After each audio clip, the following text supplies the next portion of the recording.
Okay. Yep, you're all good.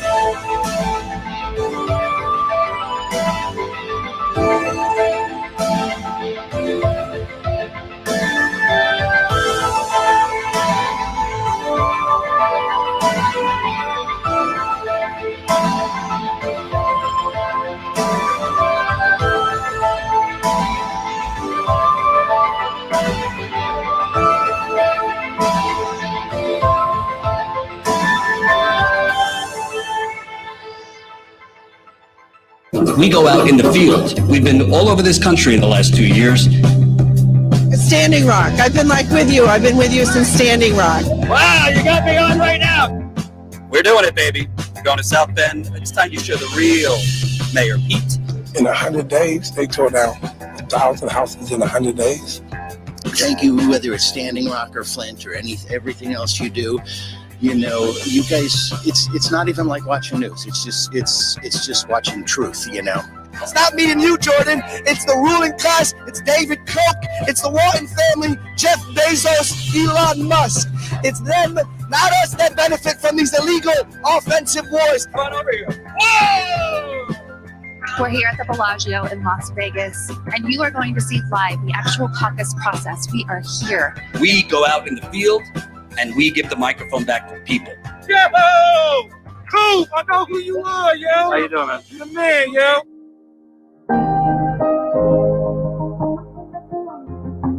New Jersey homeowners, all the electric companies are raising their rates.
essential oils, purification.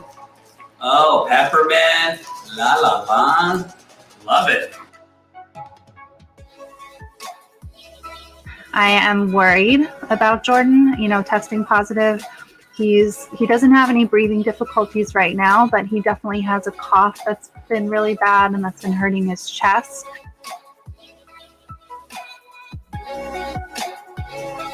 That's Fury right there. I've cleared out the desk and now got my drill a hole and we'll see how this goes.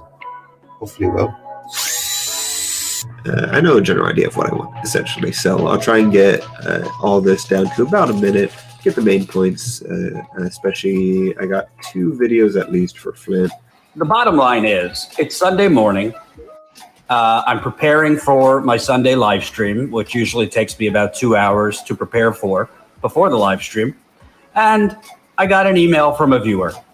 Hey guys, Jen Dice here with a behind the scenes video. First of all, thank you so much for being a member. It's because of you guys that Jamal and I are able to be here. We can't thank you enough. It means just the world to us.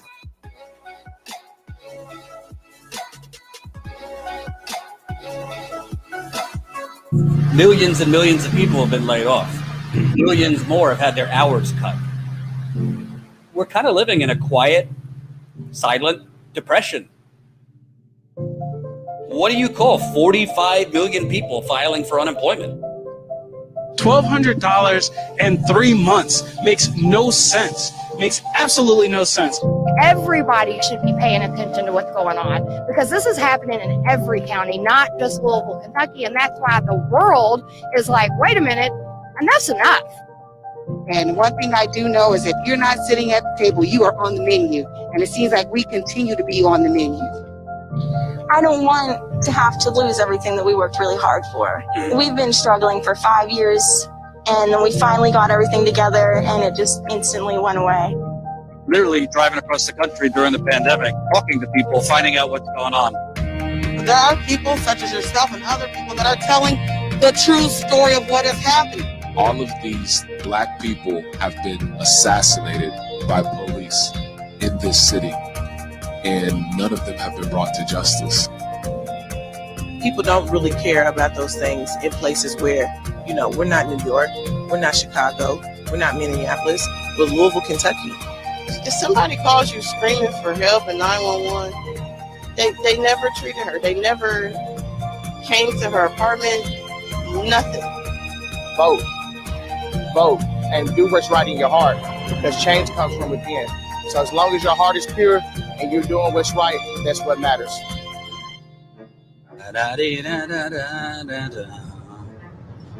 Once upon a time, there was truth in journalism where brave men and women gave voice to the voiceless. But then the corporations bought the journalist, poisoning the news that we are fed. With those tainted sources, all we ever ate was a steady diet of status quo.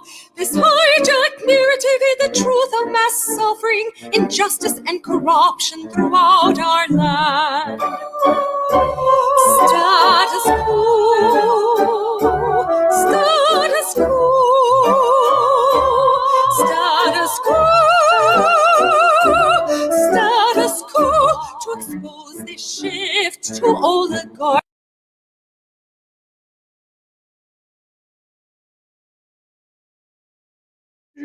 What up, what up, what up? Jordan Sheridan, live on a Friday with my friend Steve Grumbine with the badass graphic behind him. How you doing, Steve? I'm good, man. How are you?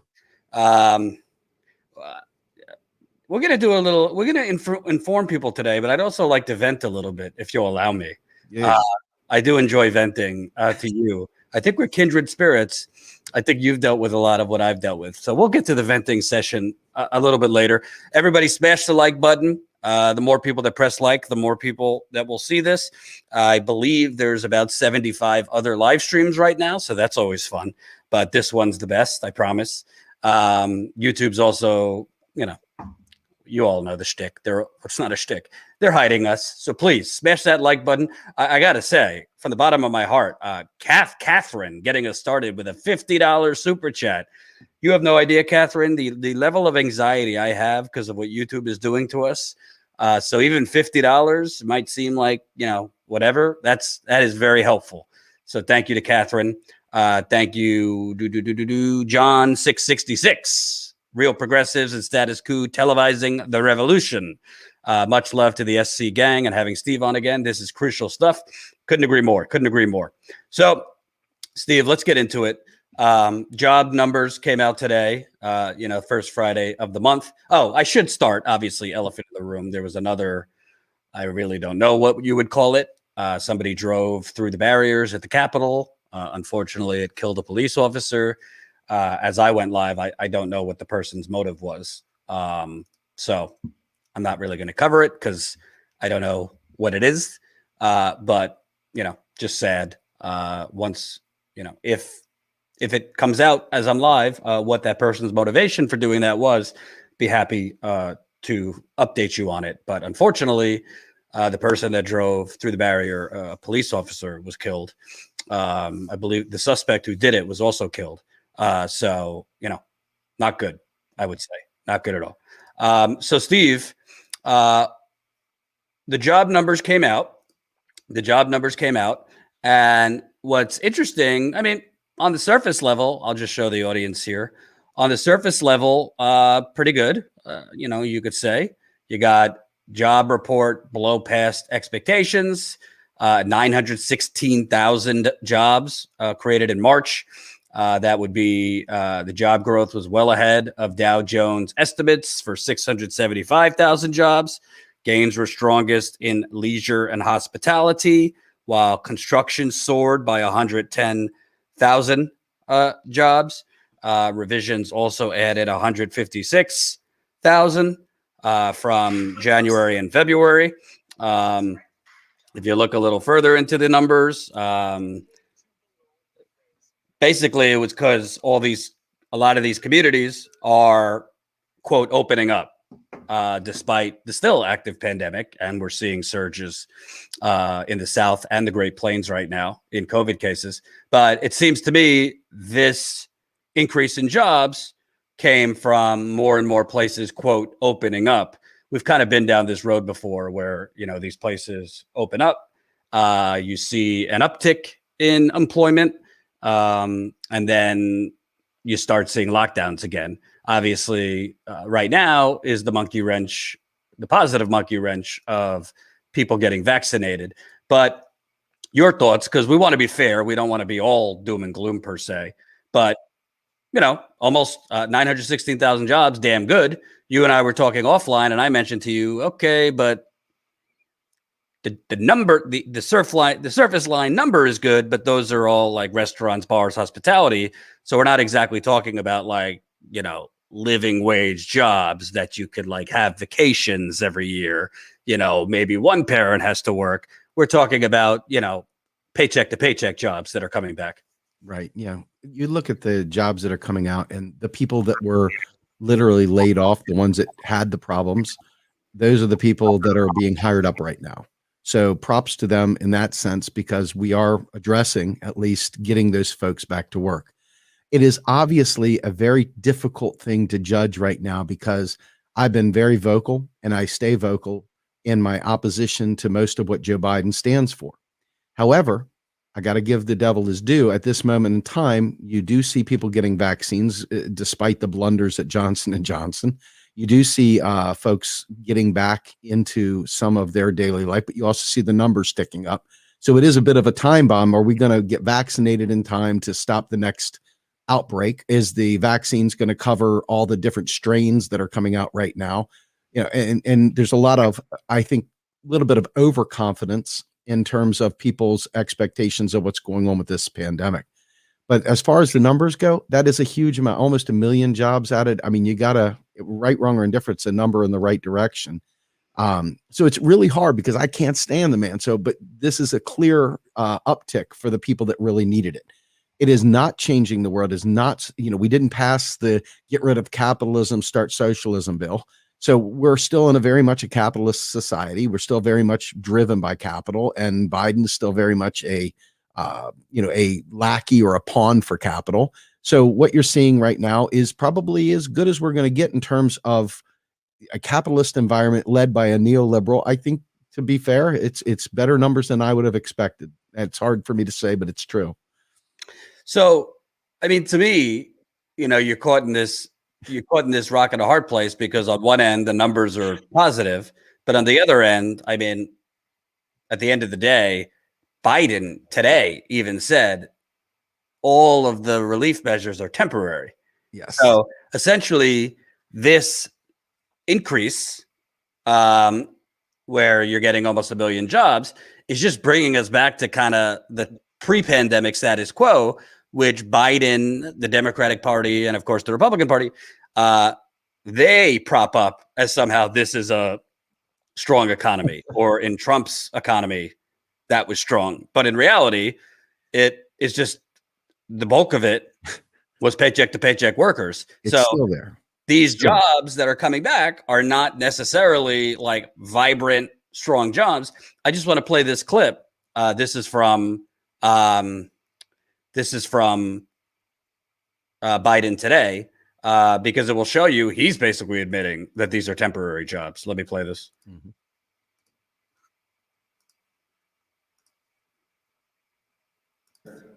We also have progress on jobs and progress on vaccinations.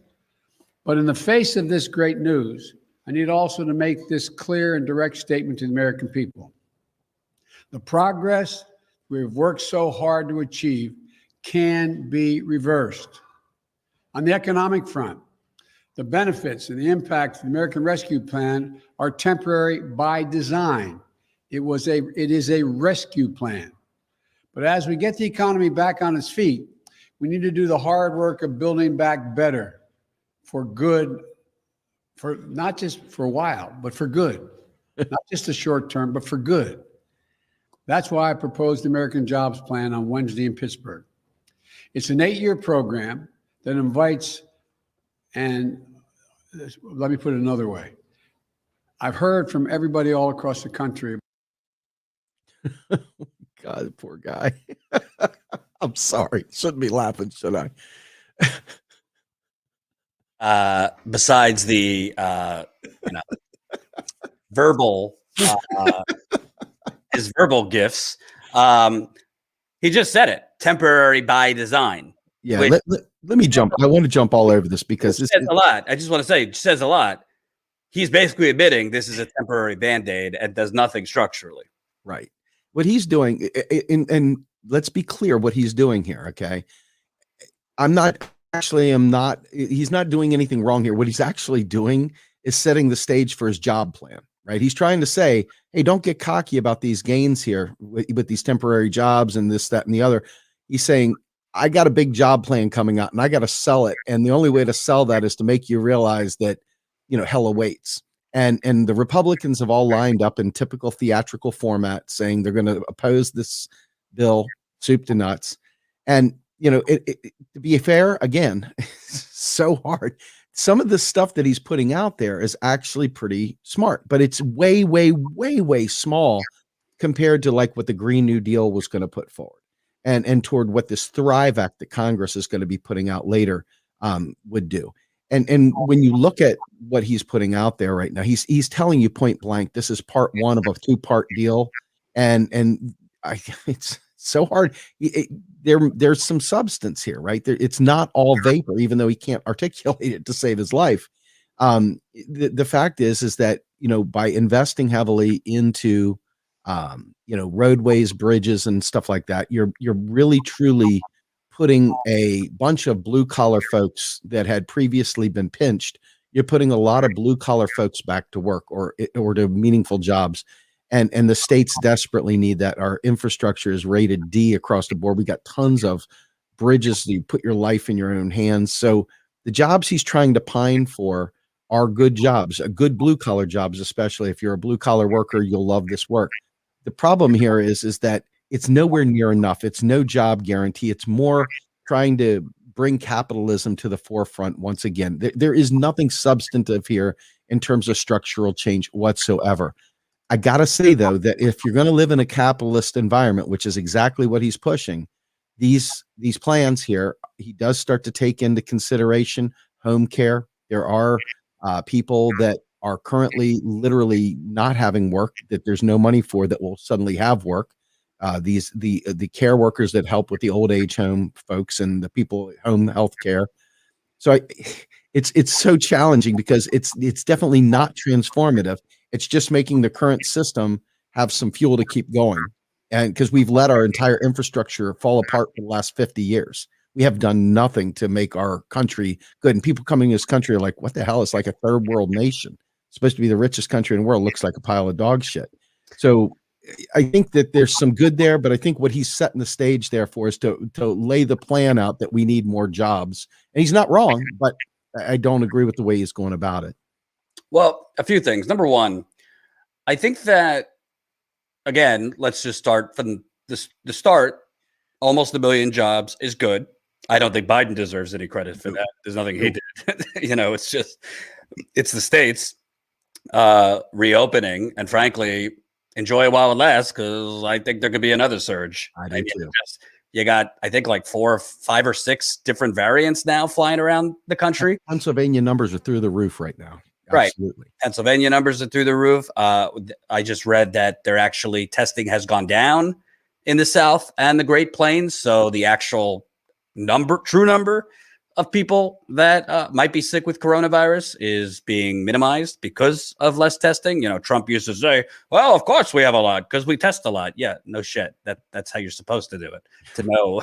By the way, keep those super chats coming. I'll read them at the end. Please smash that like button. There's several people live right now, and YouTube is, if you've noticed, really, really, really throttling this channel. So I need every one of you to do the bare minimum. Press that like button. It helps get the live stream to more people. Press the share button too. Share it and post it on your own social media. Just post with the link that we're live right now. It really helps to get around this suppression. And I'll read those super chats coming up. But to me, there's a psychological aspect to this, because he's trying to pivot towards something that's, very popular, infrastructure, which they've been talking about for 30 years. It's always infrastructure week. But I don't hear a word. The Intercept did a piece. Oh, Chuck Schumer might try to add the $15 minimum wage back in through the reconciliation bill for this infrastructure package. But to me, it's more theatrics. They're going to try. They're going to try. They're going to try. There's nothing stopping them from doing it right this minute. There's nothing stopping them. If the COVID relief bill was the urgent priority, I think it was an urgent priority. So for argument's sake, you wanted to say, Steve, let's do minimum wage separate. All right, well, the COVID relief bill passed, so wouldn't the minimum wage, if that was an actual priority, be the next step? But I don't hear Biden talking about it, aside from an article with the Intercept or, some chatters. Just, why would they, if the Senate parliamentarian rules the world, why would this Senate parliamentarians suddenly decide the minimum wage could be included in the infrastructure bill? So it just seems to me he's pivoting to something that he thinks maybe I could get 3 or 4 Republicans to sign on to, that is popular infrastructure. But frankly, yeah, I agree we need better infrastructure, but I would say the urgent priority is a living wage over infrastructure. I say we could do all of it, #MMT. But I would say the minimum wage is more of a priority than the roads and the bridges. Personally, your thoughts? So, okay. So first things first, Ayanna Pressley, I said this, I think the last time I was on the show with you, Ayanna Pressley has a federal job guarantee bill out there. That right there is a superior thing than a minimum wage bill, because it is a de facto minimum wage bill with benefits. So in order to hire someone out of there, you've got to pay them, meet or beat that salary in the private sector. So that brings everything up. That's the real game. That's actually truly transformative. Okay. What I want to say, and I hope the folks listening catch what I'm saying here and pick up on the nuance, because I'm about to say something that sounds like I'm praising Biden, but I'm not praising Biden. Okay.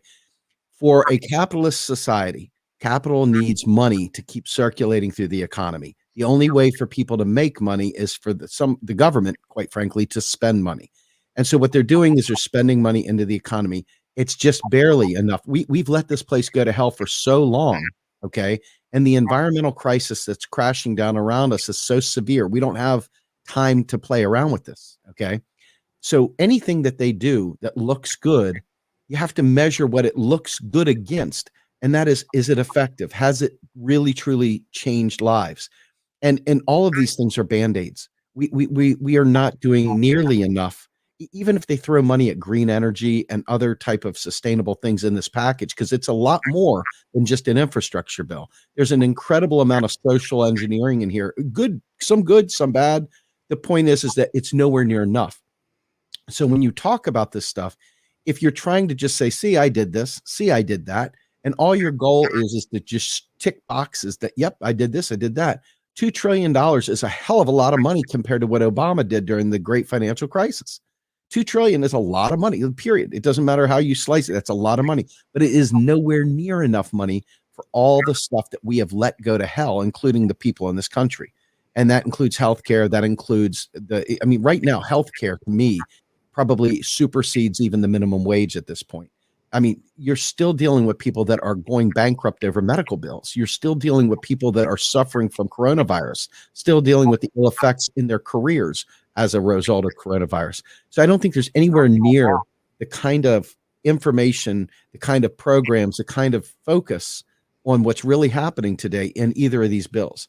Now, this Thrive bill, it's funny. I saw a thing in PolitiFact that showed out what the difference between the Thrive bill is and this new infrastructure bill. And like the spending that they're proposing in the Thrive bill is like literally 10 to 12 times more in each category than what Biden is proposing now. So this is, in my opinion, just trickling once again. It's once again just saying, see, I've done all these things. Put it in the books. Biden wrote an infrastructure bill. Biden did this, but it's nowhere near enough. So it looks good. It is targeting a lot of good things if you're going to maintain a capitalist environment, which we don't have any revolutionaries out there ready to sacrifice all to change it. So aside from that, you got to deal with what is. And because that is the way it is, he's getting away with a veneer level spending plan to make it look like, he's fighting the good fight. The Republicans are going to make him look good by doing it because they're going to fight tooth and nail against every bit of it. And so theatrics being what they are, Biden will look like he's done this great thing. But in fairness, it's nowhere near enough, not even close, like not even a little bit. And it's substantively not changing a soul. It really isn't. We got 300 people watching, so smash that like button. We need 100 more of you to press that like button. Please comment, share, all that good stuff, and keep those super chats coming. I'll read them at the end. There's another element. We talked about this last time, but, why is it that Joe Manchin, Kristen Sinema, a couple, ultra bought off conservative Democrats, they're saying, yeah, no, I'm not touching this infrastructure bill. I ain't voting for it. If you don't, whatever, the SALT tax, if you don't, get rid of the cap on that. In English, the SALT tax, state and local government, essentially some of these corporate Democrats, right-wing Democrats are saying, I'm not going to vote for any infrastructure bill if Biden doesn't give a massive tax cut to already wealthy people. That's what the SALT tax is. I don't want to get too in the weeds, but they say if Biden doesn't get rid of the cap on the SALT tax, which is $10,000, we're not going to vote for it. Okay, well, we have more numbers than they do. By my count, we got at least, I have the count right here, actually. By my count, we have at least 8, 9 progressives. If there is a God and Nina Turner joins us, look at that. This group could vote as a block right now and preemptively say, yeah, no, you took it out of the COVID bill. We want the $15 minimum wage in this infrastructure bill. Dead on arrival if it's not in there. They could say the same thing with a Medicare for all floor vote, which we don't need to relitigate forced to vote. I supported it. I think you did, but I don't understand it. And, I see there's a lot of tweeting going on, and they're tweeting nice things, but tweetings don't translate to organized power. And AOC, who, she's a politician. I don't need to bow down to her. I think she stands for what we stand for. But we keep hearing these buzzwords and phrases. She just did an interview with I think it was Democratic Socialists of America, was it? Saying we need to organize. We need to organize. Well, how much organizing do you need to do? We already have the numbers. They have a very narrow majority. So why is it preemptively now saying, yeah, 2 trillion is not enough. We'll talk, you'll get our vote when we start at 4 trillion. Oh, by the way, put the minimum wage back in there. Yeah. I don't get it. Only thing I can think of, and I've been scratching my head about this the whole time, is that this Thrive Act is coming. Okay. So this is like part 1, part 2. Explain for the audience what that is. So it's basically the Green New Deal. It's basically all those features that we had grown to love. In fact, I got some numbers right here.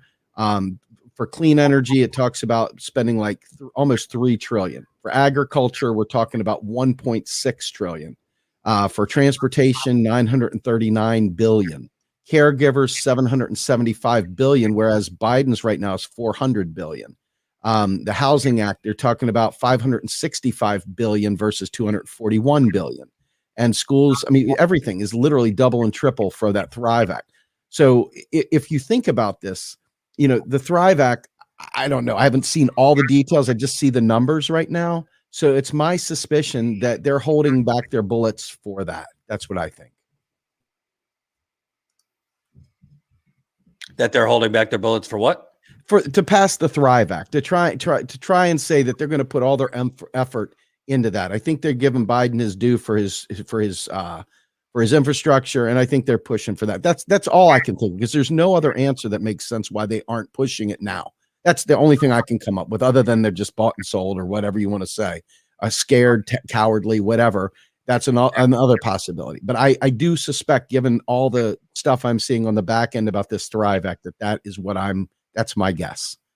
Well, this infrastructure bill that he's talking about throwing in Green New Deal programs and jobs. So it just seems to me like there's always like, a strategy. We think there's a strategy. We think that they're holding out on this or that. But the reality is they could literally shut down Biden's administration immediately now. Absolutely. Bottom line, I'm not a Tea Partier, but I do respect good politics, and they fucking held hostages. John Boehner apparently is out with a book now talking about his nightmare dealing with them. But this whole group could shut things down. Devil's advocate, you could say, well, Jordan, they're good people. They have morals, so they're not going to turn down some relief for people. Okay, but we didn't elect them to get some relief. We elected them to fight for radical change. We didn't elect them for this mealy-mouthed, crumbs of change. And whatever. If you want to say, well, they didn't have a choice. They could not block the COVID bill. It was urgent. People needed help. Well, I think it's urgent that people need $15 minimum wage. And frankly, we're being, the longer that a $15 minimum wage is not passed, the longer that we're even on this $15 number. I mean, there's report, I think The Intercept just did it, where it should be $24. Exactly. I was going to say $15 an hour is still the water's up here. It's still not, you're still not breathing, So the longer they basically don't play this. See, I think, and I've spoken with Shamas Sawant about this, and I'd like your thoughts. Sure. I think a big part of politics is understanding when you have a moment, understanding when it's a different moment. And I think that AOC and these people, and why I'm being so hard on them, is like they're our only hope right now. You and I have talked outside of electoral politics that there are other avenues, but electorally, they are our best chance at shutting some shit down, at playing hardball. And I think that they're not understanding that they have a moment. Yeah, Biden's polls might be good right now, this and that. That ain't going to last. It ain't going to last. For no president does their polls stay in the 50s or 60s. It will go down. And what I don't understand is they have a moment where they could say, okay, COVID relief, done. We played ball, but that's over with. The honeymoon's over. Bernie talked about fighting on day one against Biden. So did AOC. Let's get rid of Trump and fight on day one. Well, it's day, I don't know. We're 3 months into this, and there is no fighting. And yeah, you could be right about the Thrive Act, but honestly, a lot of these jobs, although they're good jobs, are also temporary jobs. So again, to me, the priority would be increasing the safety net, increasing the floor. And I just job guarantee. I don't see, yes, jobs guarantee. I'm with you. I don't see that political will, and frankly, I don't understand it because it's, to me, this is the Obama syndrome. Obama was obviously full of shit. Excuse my French swear jar, but Obama got into office, Steve, and what did he do? He left It was all hope and fake. Right, but he left his organizing army on the White House lawn. He had a massive email list, a massive organizing unit, mostly of 20-somethings that are now late 30-somethings or whatever it is, and he didn't use them. Same thing. All of these why do you think so many people are going to the People's Party or becoming cynical or them exiting or whatever? They were people who helped elect AOC and helped elect all these people that don't have anyone to follow right now. Right. So I don't know. I'm just venting at this point, but it's very curious to me. I don't understand it. Maybe it's just that, Ro Khanna, God bless him, he's progressive, but his district is wealthy. Pramila Jayapal might be progressive, but she represents wealthier areas of the country. I mean, Ilhan Omar, I don't think does. Rashida Tlaib certainly does not. AOC certainly does not. So there just seems to be a real friction because literally 2, 3 maybe conservative Democrats are basically, that is why, for example, Biden's $2 trillion infrastructure plan, Crystal Ball made this point. That is why out of the gate, it's $2 trillion when even Joe Manchin said he thought it would be $4 trillion, should be $4 trillion, because they're crafting legislation focusing on the actual power centers that threaten them, the right, the conservative party side of the party. They're not making it bigger because they know that the progressives will roll. Sadly, I think you're right. It's what's funny is that even in this bill, the bill is focused, got a lot of taxes on it. They're trying to push taxes like on roadways and people driving on them. And there's a lot of talk about taxing corporations. And I know that's all sexy and whatnot. But the fact of the matter is that anytime you put a tax on a corporation, it's a pass through to you and me, period. It's not you're not getting them, they're not being got. They're going to pass that price tag on to Jane and Joe public. And you would think that these people, these progressives that have been put into Congress, they would be fighting for us at a much more loud pace right now, rather than just kind of glide. It feels like they're gliding through, almost like, okay, so we got this little bit of energy behind us. Let's just go ahead and glide through it. Because you're right. I don't see any fight right now. However, again, I hate to come back to this, but all I can think of, if you're going to be propping up $2 trillion right now and then coming back later with like $6 trillion more, okay, maybe they're keeping their powder dry for that big fight. It's literally all I can think of. But it's taken a lot of advantage of people that don't have the time to wait for that next thing, and there's no guarantees that would even pass anyway. So. But you just made a great point. And by the way, 350 people watching. Smash that like button. We need 100 more of you. Press that thumbs up. It helps get more eyeballs on the live stream. Why would they have to wait with their powder? They could do it right now. They could do it every time. The numbers aren't changing until 2022. They have a minority that could block the majority. Let me repeat. They have a minority that could block a majority. So they could play hardball for this one and then that one down there. Are they stupid enough? Did Ron Klain, the chief of staff, hand them flowers when they met? I'm talking about the squad. That they think, oh, let me play ball with them now because they're operating in good faith, and later on they'll give us something. Well, look at the last 40 years of the Democratic Party. Look at the Clintons, who were notorious for selling progressives and selling more to the left, bullshit that, you play ball with us on this one, give us the votes, give us this, and we'll pay it back later. They never did. Same thing with Pelosi. It's just so obvious, man. And the reason I keep bringing this up is it goes back to the jobs reports. Okay, so the unemployment rate is going to go down. Maybe we'll get it back to when the pandemic is over, 4%, 3%. You and I have talked. That's not the real unemployment number. No. And putting aside that, even if the unemployment number is low, I mean, we're in an economy of a patchwork of freelance jobs, gig jobs, full-time jobs, where God bless you if there's anybody left in America that's actually working 40 hours a week. Jobs that are being asked to pay more for your health insurance. I mean, the list goes on, and you're not going to have CNBC tell you that. MSNBC is not going to tell you that. CNN's not going to tell you that. That even if the numbers get better on the jobs, the actual benefits, the actual pay, the actual meat of it is weak. And I sent you this yesterday, Steve. New Zealand seems to understand it. They just raised their minimum wage and raised taxes on the wealthy, just like after a mass shooting, they got rid of the guns. So it seems like other countries get it. We don't. No, we don't. We actually, we get it. I'm telling you, these guys up top are there to protect capital. They're not there for us. They're there to protect private property and capital and nothing more. And so every time we look at them and we longingly wonder why they're not serving our needs, it's kind of like, the definition of insanity, expecting, that things are going to change when you're doing the same shit over and over again. And these guys are truly, I swear on this, even when they do something accidentally right, it's really for capital.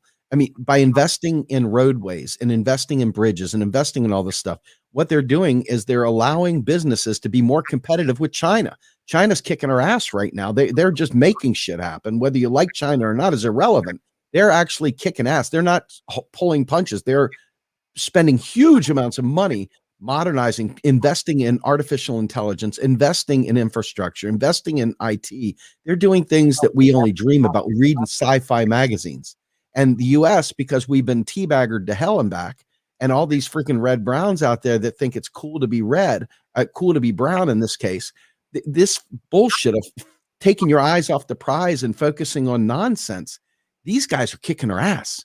And that's what Joe Biden is watching. And that's what these folks are. And that's what these US-based businesses are watching, the people that are in the Biden campaign's ear saying, hey, we're going to get our asses kicked if you don't help us fund all these huge initiatives.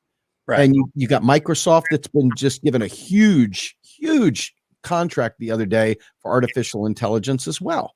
I mean, this is a huge push that is going to be going on. And it's really not about you and I. It's really about business. Okay. And they feel like if they take care of business, still in trickle down mindset here. They figure if they take care of business, the jobs will follow. And they don't even realize that job creators, so to speak, out there don't want to pay more people than they need to. They're never going to get to full employment. They're never going to hire everybody up. And the reason they're not going to is because it's not good for their bottom line. So this is all 100%, in my opinion, 100% about more of the same bullshit we've seen over the last 40 or 50 years. We're going to spend big on the infrastructure and hope it trickles down to Jane and Joe Q Public. And that's really the problem. That really is the problem. This isn't about making us better. If it was about making us better, they'd rid us of student debt right now. They would literally wipe out all the rent behind arrears, all the mortgage arrears. They would be taking care of debt relief, Jubilee, you name it. They're not doing that. Okay. That does not mitigate the fact that we desperately need an infrastructure bill. Because when you take your kids to school, you drive over that little bridge, that bridge right there is probably D-rated. You're taking your life in your own hands as you cross these bridges. Every time we have a problem with a levee or a dam or something like that, that is because we've neglected this stuff for so long. All these nuclear reactors that have been left undone. There's so much shit out there that needs to be tended to, that an infrastructure bill is outrageously important. And it really can provide a lot of great jobs if they did it right. But this is nowhere near enough. Nowhere near enough. So I don't have that much longer with you because you're in hot demand, i.e. you have children. So let me ask you a couple of quick hits. And thank you so much. Eric Kestner, $50. Holy cow. Thank you, Jordan and Jen. Thank you, Steve Grumbine. Yellow Vest Actions is behind all of you. The hard work at Status Coup and Real Progressives is so appreciated. Keep elevating the truth like all of you have done so well. True story, Eric Kestner. Eric Custer knows. I don't know if you do know, Steve. Status Coup was literally drove to Wisconsin during a pandemic for a shadow convention, if you remember. Shadow, yes. Was Milwaukee? I don't even remember. Milwaukee. That was where it was supposed to be. And we covered 20 renegade yellow vesters protesting outside of the shadow convention. If you recall, it was mostly virtual, but there was a couple like DNC bureaucrats still in the building where the convention was supposed to happen. We went out there and we gave a microphone to Eric and the other yellow vesters. And we were happy to do it, and we will do it again because I think we're not done with the need for a yellow vest movement. I say put on the red vest at this point. That's how dire things are. Quick hits. Because we are, you are a modern monetary theory wizard. I don't know. I remember during the Democratic primary debate, there was a lot of how you're going to pay for it, how you're going to pay for it. This is going to be wildly expensive. This is going to be wildly expensive. Pay for this, pay for that. Almost 2 trillion for the COVID relief bill. I say great. Should have been more, but 1.9 trillion. Now Biden's talking 2 trillion, possibly 3 trillion. They're talking about we're going to pay for it through tax cuts on the rich and increasing corporate tax rates, this and that. We've pumped a shit ton of money, unpaid for, into the economy the last few months. I don't know. The sky isn't falling, Steve. Well, people are getting sick, but the economic sky has not fallen. I don't see massive inflation. Does this kind of prove the point that this is all bullshit and you don't have to pay for everything? It should. Anybody that doesn't see that has been willfully blind at this point. But I will tell you that, as you near full employment, we aren't near full employment, by the way, but as we near full employment, that's when you have to start taking a peek at that inflation rate. Once you hit full employment, inflation really comes into play. We're nowhere near that, so there's no concern there. However, one of the big things that I think is important to understand, Randall Wray, who is one of the MMT theorists that I revere, is famous for taking a position that he believes that every single corporate tax is a pass-through tax to the buying public. He believes that the real answer is to tax the living shit out of the CEOs and all of their stocks and every other kind of capital gains they have, because they don't really get a paycheck. Their money really comes in other things. And he's like, if you want to see change happen, don't put the tax on the corporation, put the tax on the CEOs and the other folks that are the billionaires that really, really rape and pillage the economy. So I think that that's something to be said. But Buttigieg came out just the other day saying, I think that, a per mile tax might be a good idea. Well, let's be fair. Who's a per mile tax going to hit? It's going to hit truckers, but it's also going to hit Jane and Joe Q public that have to commute back and forth to work as they reopen the country. And so this is a tax on the lower and middle class people, big time, that they're talking about doing. So I don't know why that's coming into play. I don't know why the urge to put that tax out there, but the reflex is still there, and they're already starting with the pay-fors for both of these proposed bills. Hell, if you just had Jeff Bezos pay any of the taxes he's owed over the last 2 decades, oh my God, the roads you could build in this country, it would be endless. If taxes really did pay for spending, you're right. That's exactly true. But since taxes don't, it's ridiculous. Right. And I think people should see this clearly at this point. I think it's that clear. I think it's eye-rolling clear. And I would also say, the reality is they could raise the corporate tax rate from 21% to 28%. I'm for it. None of these big corporations are going to end up paying it anyway, because their army of accountants just get them down to paying whatever it is, 8%, 7%. Some Amazon has gotten federal we have paid Amazon money, which is a joke, but that doesn't ultimately fund everything that needs to be funded. And the truth is, the one thing that Biden said that I agree with, it pays for itself. It pays for itself if you redo these roads, bridges, all that, from not just the jobs that will be created. They would be temporary for the most part, but still jobs. But quicker train. Them talking about Amtrak came out based on this infrastructure program that Biden is talking about, proposing new routes all over the country, faster rail, all these things. Just the economic benefits of that would pay for itself and then some. And you mentioned China. China seems to get that. Yep, absolutely. We don't seem to get that. The only difference is, say what you want about China, their government's not controlled by special interests. It's controlled by communism, whereas our government is controlled by the donors. So if the donors say, no, we don't want our profits cut into, then Biden and the rest of the gang will limit what's possible. Absolutely correct. I look at China and, for all the knocks that they take and for all the bullshit that they get from the Democratic Party now and the Republicans and so forth, they have literally poured so much into modernizing China. I had the opportunity to go to China a few years back, and I was in Shanghai, and I was walking out of a really kind of a sleek hotel. And as I walked down the road to go to a Chinese Starbucks, I'm in what looks like a beautiful metropolis one minute, And the next minute I'm stepping into open sewage with cracked clay pipes from the old era. I mean, it's a nation that is like literally neglected itself, literally caught between the ancient age and the modern.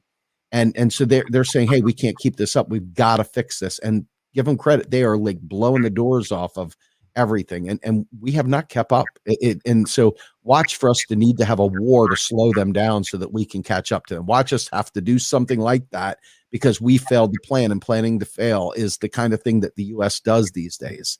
It's a shame because they're going to try and start a war to slow them down, I think. And you've got them talking about the TPP again is coming back into play. There's all this stuff going on that I suspect big time comes as a direct result of watching China kick our ass. Oh, I don't want to say I told anybody or anything, but I said during the campaign, it ain't a sexy topic. Biden's basically telling you the TPP is coming back. He dodged. He wouldn't say definitively it's not. They'll change 2 sentences and push it through. And make no mistake, we're talking about Amazon and unionization in Alabama, which the final vote hasn't come through yet, apparently. TPP would be the final nail in organized labor. Sure would. All the AFL-CIO, all of them said TPP goes through, final nail in organized labor. Steve, can I squeeze a few more minutes out of you, Sure, or you got to go? Yeah, no, I'm good. Yeah, keep going. Okay. Steve, we got 400 something people watching. I'd like to shift topics for a minute, and I'd like to keep it real. And I think you've suffered from some of this as well.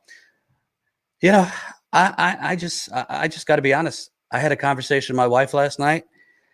I'm at a point now where I don't really know how to sustain being an independent media anymore. I'm just being honest. I really, and this isn't a knock on anyone else at all. I want to be clear, and keep those super chats coming. I'll read them. I really don't know anybody in this space that does more than I do. And I don't say that arrogantly. I say that because it's true. I feel like I'm doing the job of 8 people because we have not taken corporate money.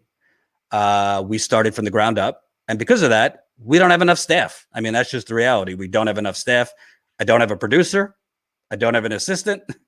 We don't have a business administration person. I don't have a full-time tech person. That's why I was late going live, because there's always a fucking problem with the audio or something like that. I do not have I don't even have a tech person where I am. I could go, the list goes on. But most importantly, I've basically been balancing doing investigative reporting, which is 2 or 3 jobs in one, with trying to go live every day. And it's burnt me to a crisp. And I say all this to you because there was a time when doing all of this, you know, to a certain degree with Real Progressives and other things, you're doing the job of multiple people too. There was a time where you were working yourself, probably shaving off 5 to 10 years of your life, but it was worth it because you were being seen. Yes. It was worth it because you were being seen. And now I got to tell you, I don't, you know, Jen might be upset that I'm saying this. I don't see a path on YouTube. I really don't. I don't see a path to actually continually growing to the point where I don't have to work 7 days a week. You know, a lot of people don't realize, because if I'm not live every day, they don't know what I'm doing. I'm literally doing the job of 7 people. I'm publishing videos. I'm tweeting the videos. I'm sending the videos that I tweet out, DMing people to try and get traction. I'm handling some of the business stuff. I'm talking to sources. I'm going through documents. I'm writing stories. So I say all this because honestly, it's gotten to a point where, I mean, our revenue is substantially down on YouTube, to a point where scary down. Membership, paid membership, flat. Partially because we're not on the road, but partially because if I went to Flint right now, if I went to Mississippi, or if I went to Alabama, I have no idea if we'd get more than 300 viewers live on a channel that has 109,000. So yeah, I don't think people realize how grave it is for independent media. I mean, God bless Jimmy, Rational National, Humanist Report, so whatever, all these channels, but they had the luxury of growing for many years before YouTube started this. You know, The Hill, for example, has the luxury. Let's just keep it real. They're treated differently in YouTube's algorithm. Even though I think Crystal and Saga are great, they're not suppressed like we are. So all that venting, I ask you, I mean, what do smaller channels like us, what do we do? Because I keep hearing, go to Rockfin. Okay, we're live on Rockfin right now. And we've been posting our videos on Rockfin. We post our videos on Twitch. We post elsewhere, but the reality is if the core place that most digital users is YouTube and Facebook, and they've rigged it so nobody could see us, I don't know the path forward. I wonder if you have an answer that I haven't found yet. Boy, oh boy. I mean, we are in the same boat. I hit you with a lot. Yeah, we share our videos and Facebook Messenger, and I get the proverbial thumbs up. It's like, dude, do you realize this is the blood, sweat, and tears marketing plan? I need your fucking help. I don't need your thumb up. I need your fucking help. Yes. Right? Every time they give me a thumbs up, I thumb up it. I thumb up their thumb because it's like, please hook a brother up. I need you to help me. Facebook literally put me in a 30-day jail for telling some dude he was an asshole. And he was an asshole. He deserved it. Now I'm in jail for 30 days, whatever, right? So we have to depend on friends and help to share stuff all around. We've invested heavily in podcasting. So it's an audio medium as much as anything, and it's a different crowd, a totally different crowd. We still get a lot of downloads, but it's a totally different crowd. So I think we're kind of in a position now where Rockfin, we're on Rockfin. I asked the people at Rockfin, I was like, how do we get the Nico house treatment? How do we get shared in email? How do you send out all these things? Because we're not, I open my email and I don't see any Rockfin ads about Real Progressives or me going live or the new Untouchables or any of this stuff, right? So it's a real conundrum. And then you go out there on Twitch and you're out there panhandling, begging for donations, and you're begging for donations on everywhere. You got no choice. What else are you going to do other than close the doors down? So yes, now I will tell you, we have some very nice people that have supported RP's work, and that's been awesome. So aside from that, I don't know what to say other than we got to bond together and find a way to lift each other up like you've been doing. Yeah, it's a real conundrum because honestly, I was talking to Jen today, who's in the live chat, and she was trying to remind me it's not all doom and gloom. I mean, we do have, what's the number now? 1,752 paid members, which, it's not nothing at all. Between that, our patrons were, close to 2,000 paid members. YouTube, 109,000 subscribers is not nothing. But the reality is, at a certain point, I'm making about 50, 60 grand less than I did 5 years ago. I mean, I'm liberated because I'm not at the Young Turks and this is my own thing and I don't have to answer it to anyone but the viewers. But it's a pretty big difference. I'll tell you, it's a pretty big difference. God bless some of the folks at The Intercept and other, David Zerota. But, I don't have to only report. I got to actually grow a business at the same time. I got to, unfortunately, I got to manage other people. I got to deal, trying to run a business, man. You got to run a business. That's the bottom line. It's a business. So to me, it's just, I'm really venting. I'm not necessarily I'm not looking for pity. I just want people to know, I don't think they see it necessarily because yeah, Kyle does a video here and there, or Jimmy does a video here and there, but those folks, they're not affected the way these smaller channels are. I'm not saying that they're not affected at all, but it really gets to a point, where lie. It's so disheartening. Let me tell you, it's so disheartening. Kick in the stomach. When you actually take the steps to go out and cover stories that, literally, there are no other news outlets there. We were at, you want to see my fucking forehead? It's peeling. I got a sunburn like nobody's business. My wife's mad at me because I was out covering the Amazon rally outside the Staten Island warehouse the other day. I think we were live for 3 hours. I think we got up to 350 viewers. That's not normal for a channel of this size. No. And I saw someone leave a super chat. I see when you're live. I get it in my subscription feed. That's the point. It's not the same for everyone. It's not uniform. If you have clicked it, I literally have people telling me I don't even see the bell to click anymore on some people's YouTube, where you're supposed to be able to, under the subscribe, click the bell, click all notifications. I don't see it on mine. Other people have told me I don't see it. So, I'm getting emails all the time from people telling me weird things are going on YouTube where they even type in Status Coup and they don't see it. So I guess the point of bringing this up was A, for me to vent, B, talk to a kindred spirit to see if it's just me. But I don't really know what the path is because honestly, yeah, I could do podcasts for sure. We are in the process now of launching a Substack where I'm going to do more writing, a mix of things, reporting, commentary, kind of pieces that kind of just drop the veil, show people the shit we're dealing with corporate outlets. But it really is, I'm not that old. I'm only 34, but it's so wildly, it's not fair. It's not fair that your content can't be judged just on whether it's good or not, right? It's can't be judged because most people don't see it. And I think it's outrageous, really, that the corporate media, I mean, I don't expect them to, but I've sent to Brian Stelter at CNN. I've sent to Eric Wemple at the Washington Post. Like, do you think it's normal that like Silicon Valley is like hiding independent outlets? Do you think that's like freedom of the press? No response. So yeah, I guess this is partially me venting because honestly, it's easier for me when I'm just going live 5 days a week. That would be easier for me. But the investigative stuff, plus running a company, plus going live every day, and nobody really seeing it, it really has become a gut punch. I'm not going to lie to you. Absolutely, man.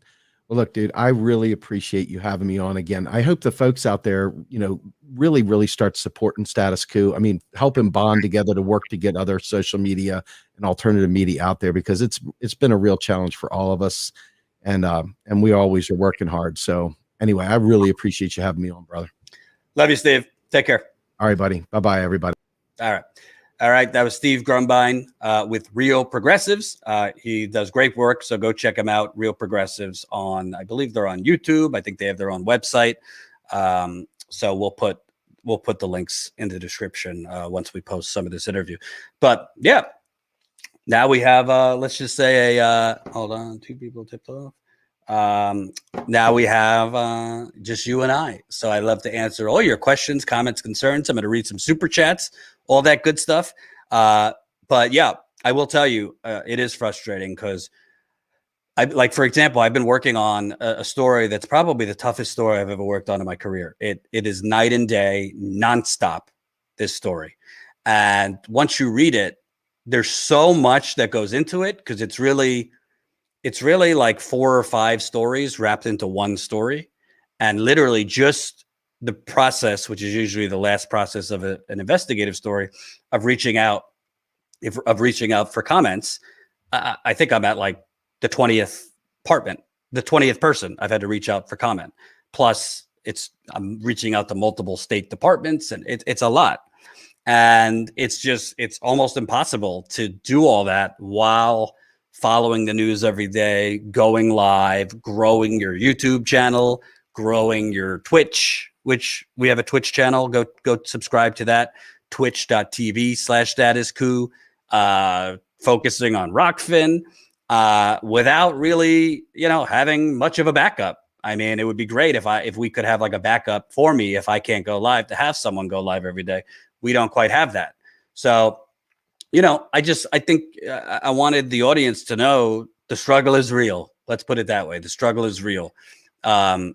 Because yeah, we're doing really, really hard work. And I think we're covering things that no one else is covering, frankly, even our own space. It ain't, it would be a lot easier if we just shifted Status Coup to, just kind of doing hot takes all day or doing commentary all day. I could do like 20 videos a week following the news. I think people would like it, but I wouldn't necessarily be fulfilled because I want to investigate stories. I want to break stories. I want to cover communities that are not being covered, but it's a lot. It's a lot. And I think the cumulative amount of work, both myself and Jen have done in the last 3 years, working 6-7 days a week to build this, it's all kind of hit me like a ton of bricks, and I don't think people get it. I see the comments, nasty comments, and, people just being dumb. I don't really think they realize everything that goes into like actual living, breathing, investigative reporting. I think like they somehow think like these other channels that just do commentary are like the real gladiators. I don't think they get like how exhausting it is. I mean, I was just talking to Walker Bragman today, who's with David Sirota's newsletter, and he was saying how exhausted he is because he's on his like third investigative story of the month, and he needs a break. I really don't think people get it, and it's honestly kind of I'm just thinking to myself, I don't even know how I've done it for 3 years, balancing the investigative stuff and just doing the daily live streams. But anyway, sorry, stream of consciousness. I'm kind of going on tangents, but anyway, let me read some super chats. Keep them coming. Happy to answer your questions. As a reminder, we could only grow to cover more and actually hire more staff, so I have less burnout through you. So if you can sign up as a Status Coup member, please sign up.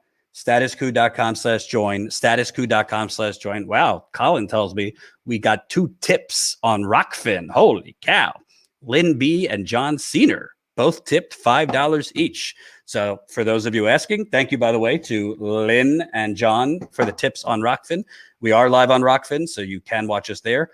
Definitely, if you're not a Rockfin member yet, go sign up at Rockfin. I think when you sign up at Rockfin, if you sign up as a Rockfin Premium, I think it is, you could endorse a certain channel. And when you endorse that certain channel, then revenue goes to that channel for your, like, a lot of your paid membership goes to that channel. So, I mean, obviously, our core model is through our paid membership. And what you're getting as a Status Coup member is not only supporting us and helping fund our in the field reporting, it's also behind the scenes content. We do a monthly members call with our members through Zoom. We also have a Discord just for members. So you get good stuff too for signing up as a member. So let me read some super chats. Thank you. Keep them coming in the super chat. Hold on. Rose Ann, $10. Thanks, Jordan, for being an independent voice and having Steve on the show. Hashtag LearnMMT. Thank you. Catherine Class for $49.99. I think I read yours earlier, but thank you so much again, Catherine. That's incredibly generous. Nathan, $5. I don't support censorship for anyone, but when an outfit like Status Coup who supports censorship gets censored, I laugh. Sucks to be you. Nathan, I could actually expend energy on responding to you, but I'm just not going to. Piss off. I don't need your money, by the way. Bye.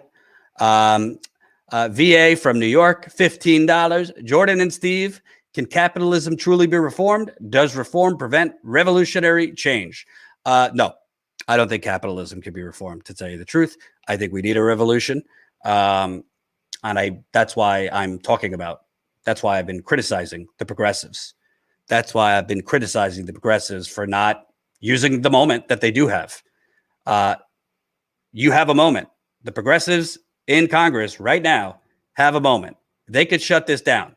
They could shut Biden's whole administration down and take prisoners. But they choose not to. Why? You'll have to ask them. I really don't get it. But if they wanted to right now, they could demand certain things. They might not get everything, but they could demand certain things, and we could structurally change quite a few things in this country. They're choosing not to. But I don't think capitalism can be reformed, because the truth is, it's not necessarily only capitalism that is the problem per se. The core problem, our government has been purchased. That's the core problem, right? Like in the 1950s and 60s, we technically had a capitalist system, right?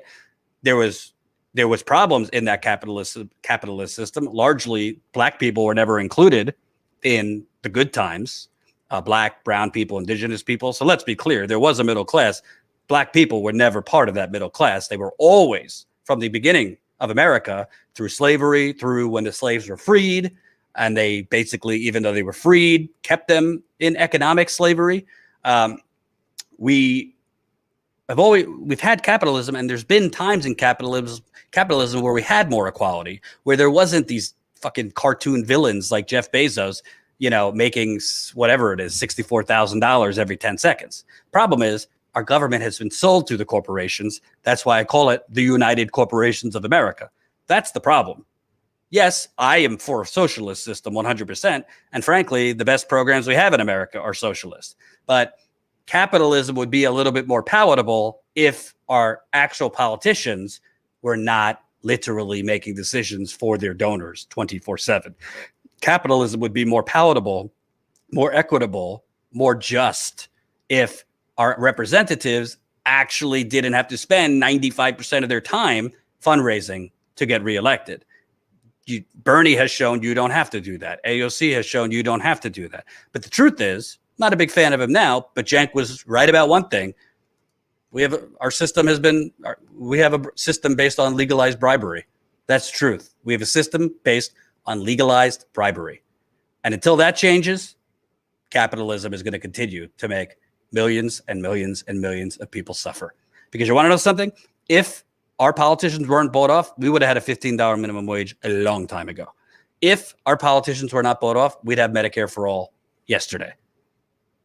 If our politicians weren't bought off, we would not have the need for roads, bridges, and infrastructure. It would just be routine to increase it, to make the infrastructure improvements every decade or so.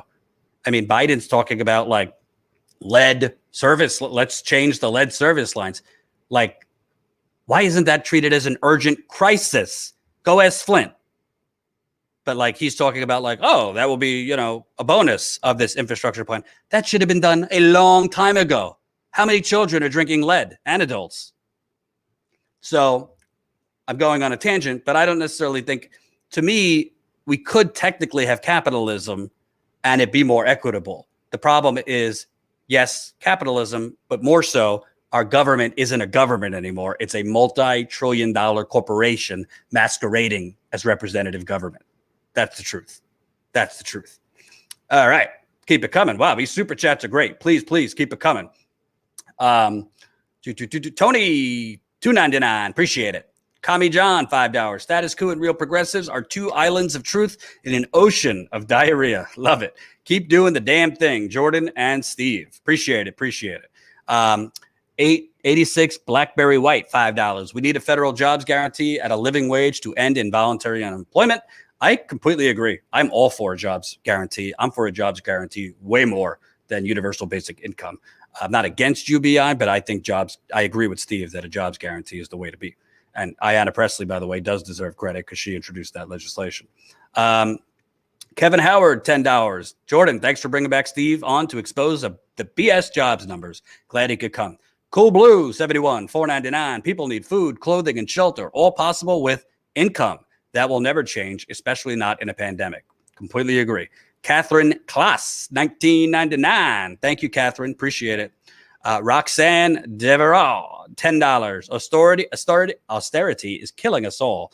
Any politician hemming and hawing, touting the austerity gospel doesn't deserve our time, money, or vote. Well, frankly, Biden in some ways is coming out of the austerity. The $1.9 trillion COVID bill, I think, should have been a lot bigger, but it's much bigger than I was expecting from Joe Biden. The $2 trillion infrastructure package, wildly insufficient, and it's because he and his advisors and his Wall Street donors force the austerity mindset, force how we're going to pay for it, which is the basis of modern monetary theory. It's all an illusion. We don't need to pay for it. It pays for itself. So I agree with you. But it's less so austerity politics to me, and more so what I'm talking about, our government is bought off. So these things are not, these things don't easily go through because the Wall Street donors and the special interest donors, they will not let their employees, i.e. the politicians, go that far if it means taking profits out of their pockets. That's how our government works. And you're not going to hear that on CNN. You're not going to hear it on MSNBC, New York Times, Washington Post. They don't really do corruption. They look at this as, oh, that's just Washington. That's just the way things are done. Well, it shouldn't be done that way. It's corrupt. Eric Kestner, $50. I read this, but I'll read it again. Thank you, Jordan and Jen. Thank you, Steve Grumbine. Yellow Vest Action is behind all of you. The hard work at Status Coup and Real Progressives is so appreciated. Keep elevating the truth like all of you have done so well. Triple hearts. Appreciate it. Appreciate it, Eric. Lara Hamilton, $5. Thank you, Lara. Stephen C., $19.99. Thanks for being truth tellers in a world of narratives. Oh, so true. Truer words never said. No one will understand our society without reading and understanding the deficit myth. Money controls our world. Knowing how and why has never been more important. I actually I have to read that. I just haven't had time. That's Stephanie Kelton's book. Thank you. Mike Blair, $5. Joe, $2 trillion over 8 years. What did they dump in the stock market since the beginning of the pandemic? Oh, God, what a comment. So true. Way more than 2 trillion did they. Actually, I think that was 4 trillion they dumped in the stock market. But we can't do more than 2 trillion for, the planet being destroyed. Thank you, Mike. Catherine Klaas, another $24.99. Catherine, thank you so much. I really appreciate it. Kami John, $4.56. Thank you. Smeary, $5. I got a notification for this live stream and saw it in my subscription feed. Smeary, you are very lucky because I can't tell you the amount of people telling me I don't see when you're live. I don't even see your videos, your shorter videos posted. I don't see it in my subscription feed. I've been unsubscribed, even though I didn't unsubscribe. I clicked the bell for all notifications, but I went back and it didn't set. It was taken off of all notifications. It's not unfortunate. If everybody saw our content when we're live and our shorter videos, the world would be a lot easier for Status Coup. Let's put it that way. Old Gringo, $5. Rockfin doesn't have an app for Android. YouTube doesn't notify me. You see? I found out via text message, Rockfin needs work, but I like it. And that's the point. So you look at the tale of two users. One person gets a notification for this live stream. Another person doesn't. By the way, that text message you got, that's another gigantic expense. We're trying to build up our text list. So definitely join us. Text COUP to 370-370. That's text 370-370 and type in COUP. But I don't think people realize it costs us money to build this text list. Such a scam, what they charge, the more users you get on the text list. But it's honestly, we need it desperately because if we don't do the text, people don't know we're live. Every time we send out the text, we immediately see a huge spike in the viewership because people aren't seeing it without the text. That's the problem. That's why we even need a text list. We shouldn't need it, but if we don't have it, our viewership is down. If our viewership is even further down, we don't get any super chats. We don't get any revenue. We can't earn money to do the reporting. It's as simple as that. Keep them coming in the super chat. Kevin Howard, $10. Jordan, you, Jen, and Steve are heroes for providing the true independent investigative journalism. I will support you instead of paying for BS cable because this is where I found out what is going on. I can't thank you enough. That means a lot, Kevin. Thank you. Paul Elliott, $10. Free speech is a human right. Couldn't agree more. Thank you, Paul. Andrew, $4.99. Just a thought. What if someday mad a video laying out steps you take to do investigative pieces? Could be educational for aspiring journalists. Yeah, it's not a bad idea. I mean, the truth is, in a perfect world, I would be able to show you what I'm doing right now, which might exhaust you to see everything I'm doing right now. But the truth is, when you're doing investigative stories, particularly investigating state governments, powerful politicians, that kind of thing, you don't exactly want it out there, what you're doing, who you're investigating, what information you have. In fact, it could actually be dangerous for that stuff to be out there before you publish. So it's kind of, on one end, it would be a great opportunity to show the world in real time what we're doing. On the other end, you can't really give your cards out on what you're doing. So it's kind of a rock and a hard place kind of thing. But it's a good idea, Andrew. I appreciate that. Prismathetic, $20. What is best done away with and what is worth preserving, and how do we as members of a human family make those things absolutely apparent and undeniable? What is the step 2 after journalism shows things that it does? That's a good point, because I think a huge part of the problem, and I've said this over and over and over again till I'm blue in the face. In a normal system where corporations have not purchased the journalism outlets, where in a normal system where corporate America has not hijacked the journalism industry, look at MSNBC owned by Comcast, look at CNN owned by AT&T, look at the New York Times owned by a lot of wealthy people, look at Washington Post, literally owned by Jeff Bezos, CBS owned by Viacom. I mean, the list goes on. In a normal system, when you break important stories on Flint or Amazon. I mean, we broke a story in January that a 38-year-old black woman, Pashawn Brown, literally dropped dead. An Amazon worker suddenly died in her sleep. She was literally testing coworkers at Amazon for COVID. Let me repeat, 38-year-old, not a doctor, not a nurse. Amazon had her and other workers administering COVID nasal swabs onto their coworkers. That's a huge story. Should be on front pages. Amazon refuses to answer any questions about it. Why is Amazon, a $1.5 trillion company, having their workers anywhere near COVID testing or involved with COVID testing? Silence. Can't get any news outlets to report on it. I know for a fact Amazon has lied to news outlets about it. In a normal system, that wouldn't be the case. But we don't have a normal system. We literally have news that is no longer a public service. It's a for-profit industry. And because it's a for-profit industry, these news outlets choose to go for the lowest common denominator stuff that will get them clicks. They go for the lowest common denominator stuff that might go viral on Twitter and might get them short-term profit. And they don't actually invest in investigative journalism anymore. And they don't want to cover communities like Flint or stories like Pashawn Brown or stories like the water crisis in Mississippi right now, or cover wall-to-wall the Amazon unionization fight, which should be covered a lot more. So step two, I don't know what step two is after breaking the stories. All I could do is keep breaking the stories. I wish I knew a better way to get more attention on them. I wish I knew a better way. I mean, I told Jen how frustrated I am by this, that like we're breaking these stories, but it doesn't seem to be getting the larger pickup. And there's only so much we could do. We're sending it out to the media. We're sending it out to influencers. We're sending it out to progressives. To tell you the truth, there's people in our little sandbox here in progressive media that frankly don't cover it, even when we break it, because they're too busy covering, how terrible the Democratic Party is wall to wall. That they don't. I'm Democracy Now! We haven't been able to get to cover any of this stuff. The Young Turks, I mean, don't make me laugh. They don't cover any of the major stories we break, basically because they don't like me, which is sad because the people in Flint deserve this coverage. The Pashawn Brown's family deserves this coverage. I mean, there's plenty of other commentators in the progressive space that basically kind of do news of the day, hot takes, but don't cover these types of stories. And it's sad.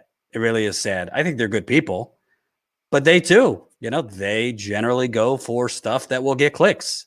And it's sad. It really is sad. Let me keep going. Donald Speed, $10. Thank you, Donald. Cyril O'Reilly, $20. I love Status Coup. Keep fighting. Thank you. Jennifer, Anonymous, and Bertram in GoFundMe. Oh, let me go to the GoFundMe. We do have a GoFundMe going. We really, really appreciate your support in our GoFundMe. Thank you, Bertrand, $10. Anonymous, $20. Jennifer, $20. We're at $143,297. Our goal is $200,000. Disclaimer, I always have to put, don't get fooled. We don't have that much money. I wish. That's cumulatively what we've raised over 3 years, but we've spent quite a lot on travel, equipment, all that. Freelancers that we pay to go live all over the country, marketing costs. There's a whole lot of costs that you have not a clue about that we've spent. But most of it's been on travel and paying freelancers. Our equipment has been very expensive. So yeah, thank you. Keep it coming. And obviously we understand it's a pandemic. If you can't contribute in the super chat or the GoFundMe, totally understand. If you can, I'm just telling you straight up. I mean, Steve said it best. We need help. I mean, I don't know what other way to say it. Like, I'm just telling you straight into the camera. We need help. Our numbers are significantly down on YouTube. Our paid membership, we've lost paid members. Not necessarily because we're doing anything wrong, just because we can't go out and travel the way we used to because of the pandemic. Trying to do so many things at once. I'm trying to go live every day while working on investigative stuff, while dealing with a lot of behind the scenes business stuff, while publishing the videos on YouTube, while publishing the videos on Twitter, while sending those videos that we publish on Twitter out to as many people as possible to get traction on them. I mean, there's not enough time to pee while going to physical therapy because my back's fucked up again. It's just, I'm exhausted just talking about all the things I'm doing. And, Jen has tried her best, but she's been, unable to work as much because of COVID, which is understandable. She's unfortunately had these long haul COVID symptoms since November. And what can you do? I mean, we're all good people here. So you can't expect someone to work while they're sick, have fever or severe fatigue and these kind of things. So it's been a lot. Thank you for the GoFundMe contributions, Jennifer Anonymous and Bertram. Lana Dell hates the clock, $5. For more details or nuance on how Congress operates, would you consider talking to Dr. Joe Firestone? I'd consider talking to him as long as you tell me who he is. Lana, I don't know who that is. Email us, info@statuscoup.com, info@statuscoup.com. Kat, Faye, Helen, G, $10. Thanks for all the amazing reporting. Try not to burn out, and workers of the world unite. Kat, we're way past burnout. Way past. I am so burnt out. You have no idea. After this next story comes out, you guys should know I'm definitely taking at least 2 weeks off. Might be longer than that. I'm burnt out to the point of mental health burnout too. So I will be taking time off, and hopefully we could continue to grow and raise revenue while I'm out, because it would make me so much more peaceful and at peace of mind if I knew the wheels weren't falling off the bus if I take time off. So thank you, Kat. Lana, $5. Hope Jen is feeling better. Yeah, I wish I could tell you she's completely better. That's not the case, but she's I don't know. I don't think anybody knows with these COVID long haul symptoms. She hasn't been able to get the vaccine yet. So hopefully, she will get better. We'll hopefully, obviously I'm pulling for her, and I know you guys have been too. Status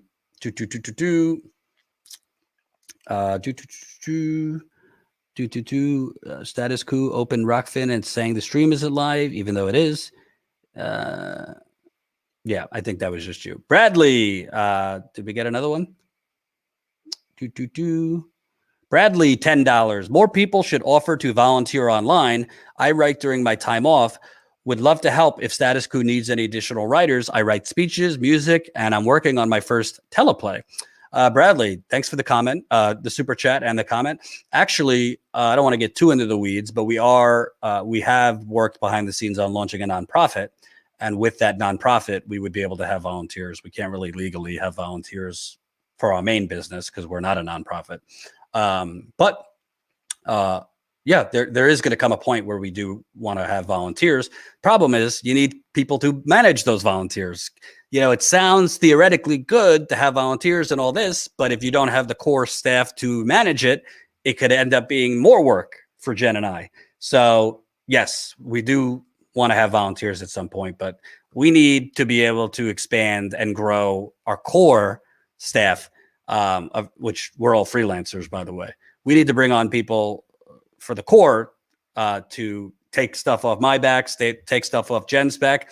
And I don't think people realize it's great and it's righteous when you don't take corporate money and when you don't have fat cats dropping in 250, 500,000, 20 million, if you know any outlet that took 20 million. It's great because you're liberated and you're actually have some integrity. But the downside of it is it's extremely difficult. I mean, when you really don't have the actual resources necessary to have a vibrant news network, it just means one person's doing the job of 4. 2 people are doing the job of 10. That's basically what it means. When we've been doing this without a producer. We don't have a producer to produce the live streams, to do any research for us, to cut clips for me for our live streams, to cut clips for social media. Well, we've never had that, ever. Colin, God bless him, is part-time. He has a full-time job. He does the editing and stuff for us after his full-time job. So we never had a producer. Frankly, I don't say this as like a raw, that I'm so special. I got enough people reaching out to me and enough tasks that it would help me to have an assistant. To tell you the truth, Jen is not my assistant. She is a journalist. So a lot of things are on my plate that I really can't handle, including logistics and and business stuff. I mean, just today we're dealing with LiveView, which is the broadcasting platform we broadcast on for a billing issue, and licensing our videos stuff to news outlets. Like, I've been dealing with most of that. So yeah, it's a lot, but we are down the road looking to use some volunteers. So definitely a possibility. Elizabeth, $5. Love it when you combine forces with real progressives. I love Steve Grumbine. He's very smart. I think his heart's in the right place. So I love having him on, and I appreciate him coming on. Robert Card, $5. Thank you for digging into the important stories. I appreciate it. VA from New York, $16. After Deficit Myth, you must read People's History of the U.S. by Howard Zinn. Ask Grumbine. He's not uninformed, but blew him away. I've read that. Long time ago, I read it. I think it was amazing. Amazing. Actually, I might read it again now that you bring it up. Right now, I'm reading the book about how Biden somehow ended up in the White House. It's called Lucky. I haven't been able to read much of it because I'm doing 25 things at once. That's the problem. I buy all these books and I don't have time to read them. But I've read Howard Zinn. He's amazing. Eric Krester, another $50. Holy cow. This is your second one. Eric, man, thank you so much. When we say we need help and you deliver, it's amazing.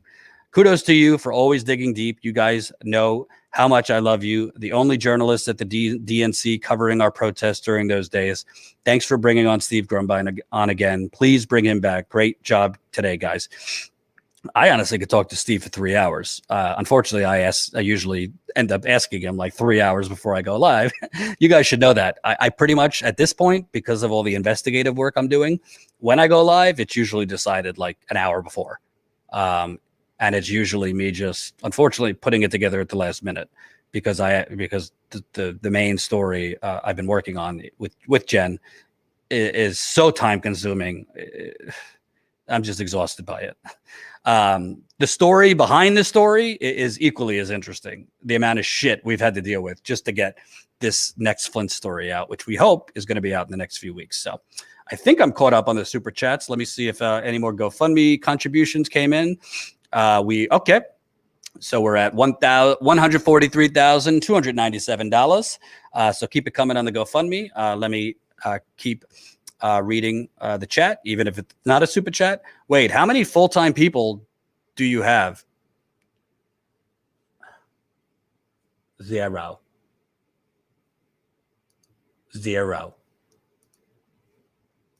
full-time people. Jen and I are the co-founders, but we're, everybody's freelance. We've never been able to like offer benefits. We just don't have that kind of resources or money. So Jen and I, we're not like full-time employees because we're all like freelance independent, but we work, this is our main job. Let's put it that way. But other than us, it's just us. We don't have any other people that only do Status Coup. Tina, God bless her, is freelance. Colin, God bless Colin Tooley, who's been with me from day one. Great guy. One of the nicest people you'll meet. Super nerdy too, which I like him. But Colin is part-time. Who else? John is not with us exclusively. Jen and I are the only people that this is our main thing. And frankly, Jen has been sick. That's just the reality. Jen has been sick. So I've just been doing way more than I was doing even before. So yeah. Smoke some weed and meditate, Jordan. It's interesting. Weed does help me, but COVID gave me asthma. I don't know if people know that. I now all of a sudden have asthma. So when I've smoked the Magic Dragon, is that what they call it? I'm not down with the pop culture. When I've puffed the Magic Dragon, it tends to give me a little wheezing fit because of the asthma that I got from COVID. So never a dull moment, but I might actually have a dab or two after this. Thanks for reminding me. Beauty and Tiabets. I agree. It seemed to be about Jordan. I don't know what you're talking about. But hope it's good. Yeah, I had to give up my Ben and Jerry's because of their pro-Israel, anti-Palestinian stance. Ben and Jerry's is anti-Palestinian. I didn't know that. I like Ben Cohen. They do a lot of good social justice stuff at Ben and Jerry's. I don't know what their Israel thing is. Denise Columbia, love you, Jordan. And yeah, you need a vacation. Yeah, my wife and I are talking about kind of a stay moon because we never got to go on a honeymoon because of pandemic. So we're talking about places to go. See, we're very different people, my wife and I. God bless her. Her form of relaxation is like hikes and being active. My form of relaxation is laying on a chair by a beach, drinking 2.5 margaritas, having an afternoon nap in a hammock, and rinsing and repeat that for approximately 2 weeks. That's my level of recharging, is just resting. Hers is more active. She gets a little stir crazy with that much rest. So we're trying to like meet in the middle where there's rest and chilling, but also some, hiking and there she is. Beaches are boring. You're boring. How about that, my love? Oh, by the way, did you know that our Millie, our precious Millie, our dog who's shitting in the house still? I hope you're watching, Millie. I'm not happy with you. Our Millie, who's shitting in our house, has 2 fractures. Has 2 fractures on her legs, and they just wrapped her with what do they call it? A splint or a wrap. She's hobbling around. It breaks my heart. She's hobbling around. She doesn't understand what's going on, but yeah, they put a wrap on her little hind leg. I don't even want to get started. I don't even want to get started on this vet that we took Millie to. We're not going again. This vet, I'm not going to name names, but this is the worst vet known to man. We're taking her somewhere else. But poor Millie, it wasn't us. We just noticed she started hobbling a couple weeks ago. They told us it was an old fracture. So I don't know. We got the dog from Russia. I don't know what the hell they did in Russia, but we were told it was an old fracture. But now she's hobbling around, and it's breaking my heart. It's breaking my heart. So she might need surgery. Name names. Jordan about to do a story on the vet. Would you guys be interested? Maybe it would be good for me just to, instead of doing politics, like one live stream a week, just stream of conscious talking to you. It's really, really therapeutic for me. I'm not going to lie to you. I don't know if you're interested in that, but it's really doing wonders for me just to vent. So how much? I don't know. I don't know how much. A commie dog. Yeah, we have a commie dog. I don't know how much. I don't know how much it's going to be. We haven't gotten a price. We're trying to avoid surgery. So that's why they put her in a, what do they call it or not? A splint? It's like a cast is around her. But yeah, it's, people are saying yes. Sounds great. Would that be good if I just vent and talk to you for like an hour or 2 once a week about nothing, not politics? I love hanging out streams. Woohoo! Maybe we'll do it.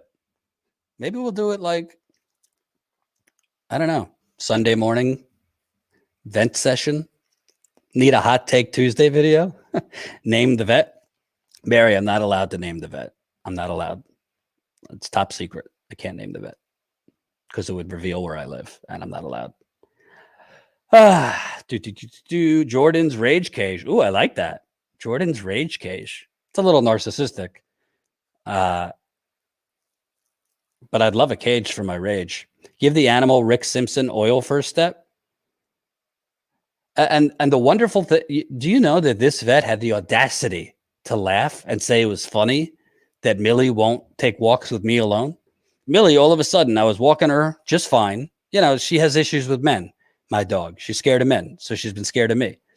But in the first couple of weeks, she was willing to, I walked her. She pooped when I walked her. All of a sudden, she stopped. She, put her paws in the ground, sprawled out, and would not allow me to walk her. And I couldn't drag her. They'd call PETA on me. So I wasn't able to walk her. And this vet had the audacity. Oh, God, that's so funny. Oh, yeah, it's so funny that, my dog won't walk with me. Why my wife has to walk her. So funny. So funny. Some vets have poor beds. She has no bedside manner. It's disgusting. I have a job inhaling rampant methane releases. Wow. Don't bash PETA. I wasn't bashing PETA. I'd say PETA would come for me because she was literally plopping herself on there. And, my wife's like, just pull her. I'm like, I can't pull her. It would be inhumane. Your event stream should be called Sheridan Choose. Oh, man. Oh, boy. Was your dog previously owned by Harvey Weinstein? Whoa. Was Harvey Weinstein in Russia? I didn't know that. No, my dog wasn't owned by Harvey Weinstein. I don't know who my dog was owned by, but came from Russia. And I'm not really big on the Russia gating and the Cold War and the Russian boogeyman. But I got to be honest, I have no idea what happened in Russia because this dog came over all sorts of messed up. I mean, you rescue a dog, they all have something wrong with them. But this dog, if you're watching Canvas Dancer, one of our awesome viewers is a dog lover and has been giving us advice. She's petrified of men. And I'm usually a dog whisperer. Usually dogs love me, but this dog, I don't know. PETA are garbage. Support local animal sanctuaries instead. Okay. Oh, boy. Jordan, did you see the movie Orphan? No. What's that about? Have you seen the movie My Forehead, which is super sunburned just from standing outside the Staten Island Amazon warehouse? Do you see that I'm peeling? My wife is, wants me to sleep on the couch. She's so angry. You're going to get skin cancer. You're going to get skin cancer. Oh, by the way, we're making some studio improvements this weekend. Ty is coming. Ty, old friend of Status Coup. He's coming because I got more lights. We're going to try some different things to spruce up the studio. So stay tuned for that. Behind the scenes pics of Tomato Jordan on the Discord. Who's Tomato Jordan? Aloe helps with burns. Yes, we don't have any aloe here. That would be nice. Yelp review her. Oh, don't worry. I'm going to be Yelp reviewing her about adopting from Russia. That's a good name for a dog book, don't you think? About adopting from Russia. Bring on the dancing Putins. Ooh, I like that. Oh, studio looks good as is, but always like a spruce up. Yeah, we got to work on because there's a glare in my glasses from the light. I don't know if you've noticed that. I don't want to, I actually said to my wife, I want to get LASIK surgery at some point. But until then, I got a glare in my glasses. Want to do some stuff with the brick. We got some things to do. I'd love to get the United Corporations of America flag back involved. If you recall, backwards. I'd love to get this back in the equation. So we might work on that. Trying to get that. Your lovely wife is right about the sunscreen, Jordan. Very important. You're right. I didn't think about it because it's like it was March. It was not like hot out. Well, it was a little hot out, I guess, outside the warehouse. I didn't think of it. I should have. You're right. Ralph Nader's idea, those corporate logo flag. Was that his idea? You have the audacity of this company, by the way, that sell these. Jen reached out saying, hey, there's a bunch of people buying your flag because they see it on our show. Maybe we could do a little partnership here. So we get a little something for it. And they said, yeah, no. Should put the flag between the Status Coup art piece and the brick wall. That's the idea. That's what we're thinking of. Oh my God, you can get burned in winter. Oh boy. And my wife's been very worried about me, by the way. My wife's been very worried about me. And I got to tell you, my wife, God bless her, I don't spend enough time with her because I'm doing too much. I'm doing way too much work, and we're not spending enough time, and it's not fair to her. So support Status Coup so we can hire more people. Jordan and I are wearing the same hoodie. I think this is the female hoodie. Isn't that funny? I'm wearing the female version of the Status Coup sweater because the male version I wore at the Staten Island rally the other day that I covered, where I threw it out after because I didn't throw it out. I put it in the wash. Speaking of, if you haven't seen, you got to go after I'm off of this stream of consciousness batshit live stream, you got to go watch Tina's interview. Tina Desiree Berg did an interview with 2 Amazon employees. One, we blurred their face and voice because they didn't want to be identified for fear of being fired. The other one apparently doesn't care. But they revealed to Tina that Amazon during the pandemic, when Amazon would bring in news crews to, show how wonderful and safe Amazon is during the raging pandemic, you know what Amazon did? These employees at the Staten Island warehouse revealed, they sent the majority of workers on break and kept back a few workers to basically fool news crews. New York Times and PBS was mentioned when the New York Times and PBS came to tour the warehouse, to basically fool the news that they had less people there and that they were social distancing. No, they didn't. They just sent the majority of workers on break. That's kind of, I don't know if it's illegal, but it's certainly deceptive, wouldn't you say? Certainly deceptive. So go check out that video. It's great. Tina interviewed both of them. It's up on the channel. And that's the thing. We're doing great reporting, but it's not getting a lot of views because most people aren't seeing the videos we're posting. A lot of our subscribers don't even see it in their feeds, much less us being recommended to non-subscribers. We're barely getting recommended to non-subscribers. Frankly, if you look at the videos we've done on Amazon, I don't know, call me cynical. It's almost like if Amazon's in the headline, YouTube's suppressing it even more. Oh, by the way, I didn't even mention that we are now getting takedown notices from YouTube for every video we've done on Trump and the election stuff. Even though we were challenging it, they've taken down, I think at this point, 7 or 8 of our videos, including live streams, from where we interviewed Trump supporters and this and that, claiming we were advancing election fraud claims. We appeal it. The appeals don't work. This is what we're dealing with. And by the way, they are literally taking down the historical record of this loony conspiracy theory. I mean, I get the emails. I forward it to Colin. I say, Colin, could you appeal this?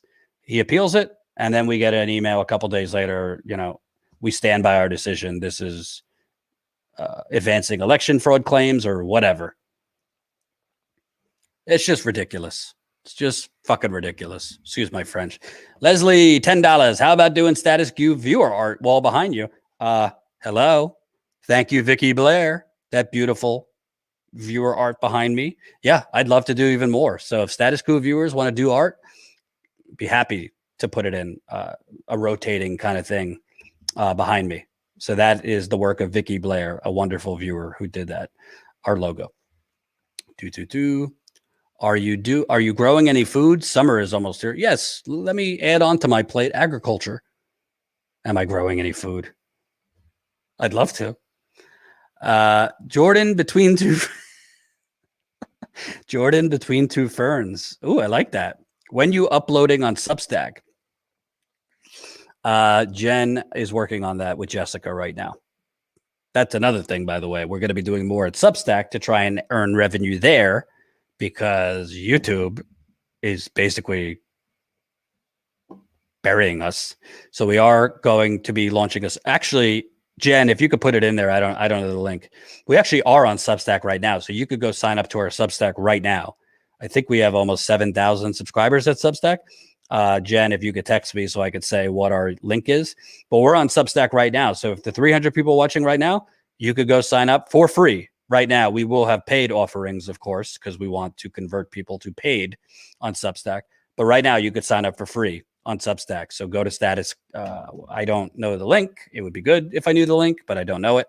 Qadot just said, I don't get notifications anymore. There you go.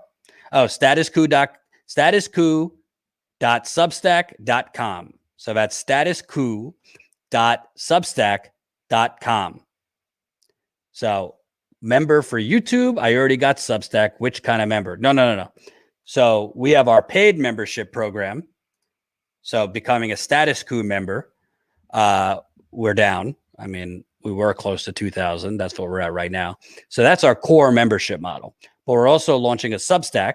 There's going to be content on our Substack for free, but there's also going to be content just for paid Substack subscribers. So you can become a Status Coup Substack member for free. But to get some of the other stuff, you would have to sign up as a paid Substack member. And Substack is going to be, it's going to be a little different. It's going to be a lot different, actually, than YouTube. It's going to be significantly written content. You're going to have reported pieces there. You're going to have commentary pieces. You're going to have kind of behind the scenes, dare I say, drop the curtain type of pieces where we expose the corporate media. I just came up with the idea to do kind of reflective videos where we take videos of stuff I've already done in the field and I kind of respond what I was thinking in real time, stuff you might have not seen on camera that happened off camera. So kind of like behind the scenes videos of stuff I've done, on the campaign trail or, other places I've gone. So there's going to be a lot of cool stuff on Substack. We're doing, what do they call, a soft launch soon. Yeah, you could go sign up right now for free. That's statuscoup.substack.com, statuscoup.substack.com. Woohoo! Recognize that it's I can't read that. How old is the dog? My dog limped from joint pain, and I gave her Synovi G4 glucosamine, blah, blah, blah, supplement, and now she doesn't limp anymore. Millie is about 1.5. Will there be karaoke? I'll start singing if you'll start raining in the super chats. You want me to start singing Third Eye Blind? I could go for 3 hours. Do, do, do, do, do, do, do, do, do, do. I'm packed and I'm holding. I'm smiling. She's living. She's golden. She listens to me. Says she listens to me. Ovation. Low motivation. She goes down and she goes down on me. Trying to make it smile. Get your coat to you. Then we could go to Chumbawamba because I love Chumbawamba. I get knocked down, but I get up again because you're never going to get me down. I'm not really trying now, but if you want karaoke, I'll pay for you to stop. I may super chat if you don't sing. I'd be happy to drive revenue by not singing. Haha, I went to a Third Eye Blind concert, front row. Are you jelly? I am jelly. You know how many Third Eye Blind concerts I've been to in my life? Probably bordering on 20, but I've never been front row. Never been front row. Love Third Eye Blind. Favorite band of all time. Lol, Jew cannot sing. Can you sing without a strike? What do you mean without a strike? Nickelback? Nickelback was a little vanilla for my taste. Third Eye Blind was my number one. I did like Red Hot Chili Peppers. What else did I like? Deal. River, $5. Thank you. I will stop singing for that super chat. I love Third Eye Blind. I love Red Hot Chili Peppers. All American Rejects. I loved Matchbox 20 back in the day. I'm a child of the 90s. What else? I did like a little Puff Daddy back in the day. Rage Against the Machine I did like. Smashing Pumpkins, who else? I don't know. I'm drawing a blank. We could do a whole live stream just on musical taste, and I could take you through my musical rotation. Boy, Blues Traveler, they're good. Tool, nah. And Third Eye Blind, by the way, we're big Bernie people. Big Bernie people. Incubus. Oh, I loved Incubus. I used to listen to that in high school. Love 90s music, 100%. Jordan, could you read my last chat? I did read your chat, Leslie. Hold on. Let me go back. Oh, Leslie, fit $5. No, I mean a wall full of viewer art. Wow, that's actually interesting. It's actually interesting. It's an interesting idea. I'll have to ask Ty. See, my concern with a wall full of it would, if you have too much, it kind of takes away from each individual piece. You know what I mean? So I don't know how many pieces we would want, because it could get to a point where like it's too much versus less is more. But I'm not against a couple pieces behind me. I think that's a good idea, Leslie. So thank you. I will talk to Ty about it, who's been helping us with the studio. VA from New York, $5. Yes, read Zinn again. The American Revolution was the bourgeoisie revolting against the monarchy. The system is screwed up, but not broken. I'll read it again. Thank you. Leslie Wheeler, $10. We just did that. Status Coup at Substack.com. Status Coup at Substack.com. Is that the link, Jen? Status Coup at Substack.com. Is it Status Coup? Status Coup at Substack.com. Okay, I read it. Status Coup dot Substack.com. Yeah, that's what I said. Yeah, go to our Substack, lickety split. You can sign up for free right now. Status Coup dot Substack.com. That's Status Coup dot Substack.com. All right. Would you put a picture of people's kids on your wall? I like you, but no. Probably wouldn't put your kids on the wall. Could look a little creepy. I listened to a lot of underground 90s alternative bands that didn't make it kind of burned out on the big platinum. You know what was a great one-hit wonder, and it's just a shame that they only had a one hit? Remember the New Radicals? Remember that?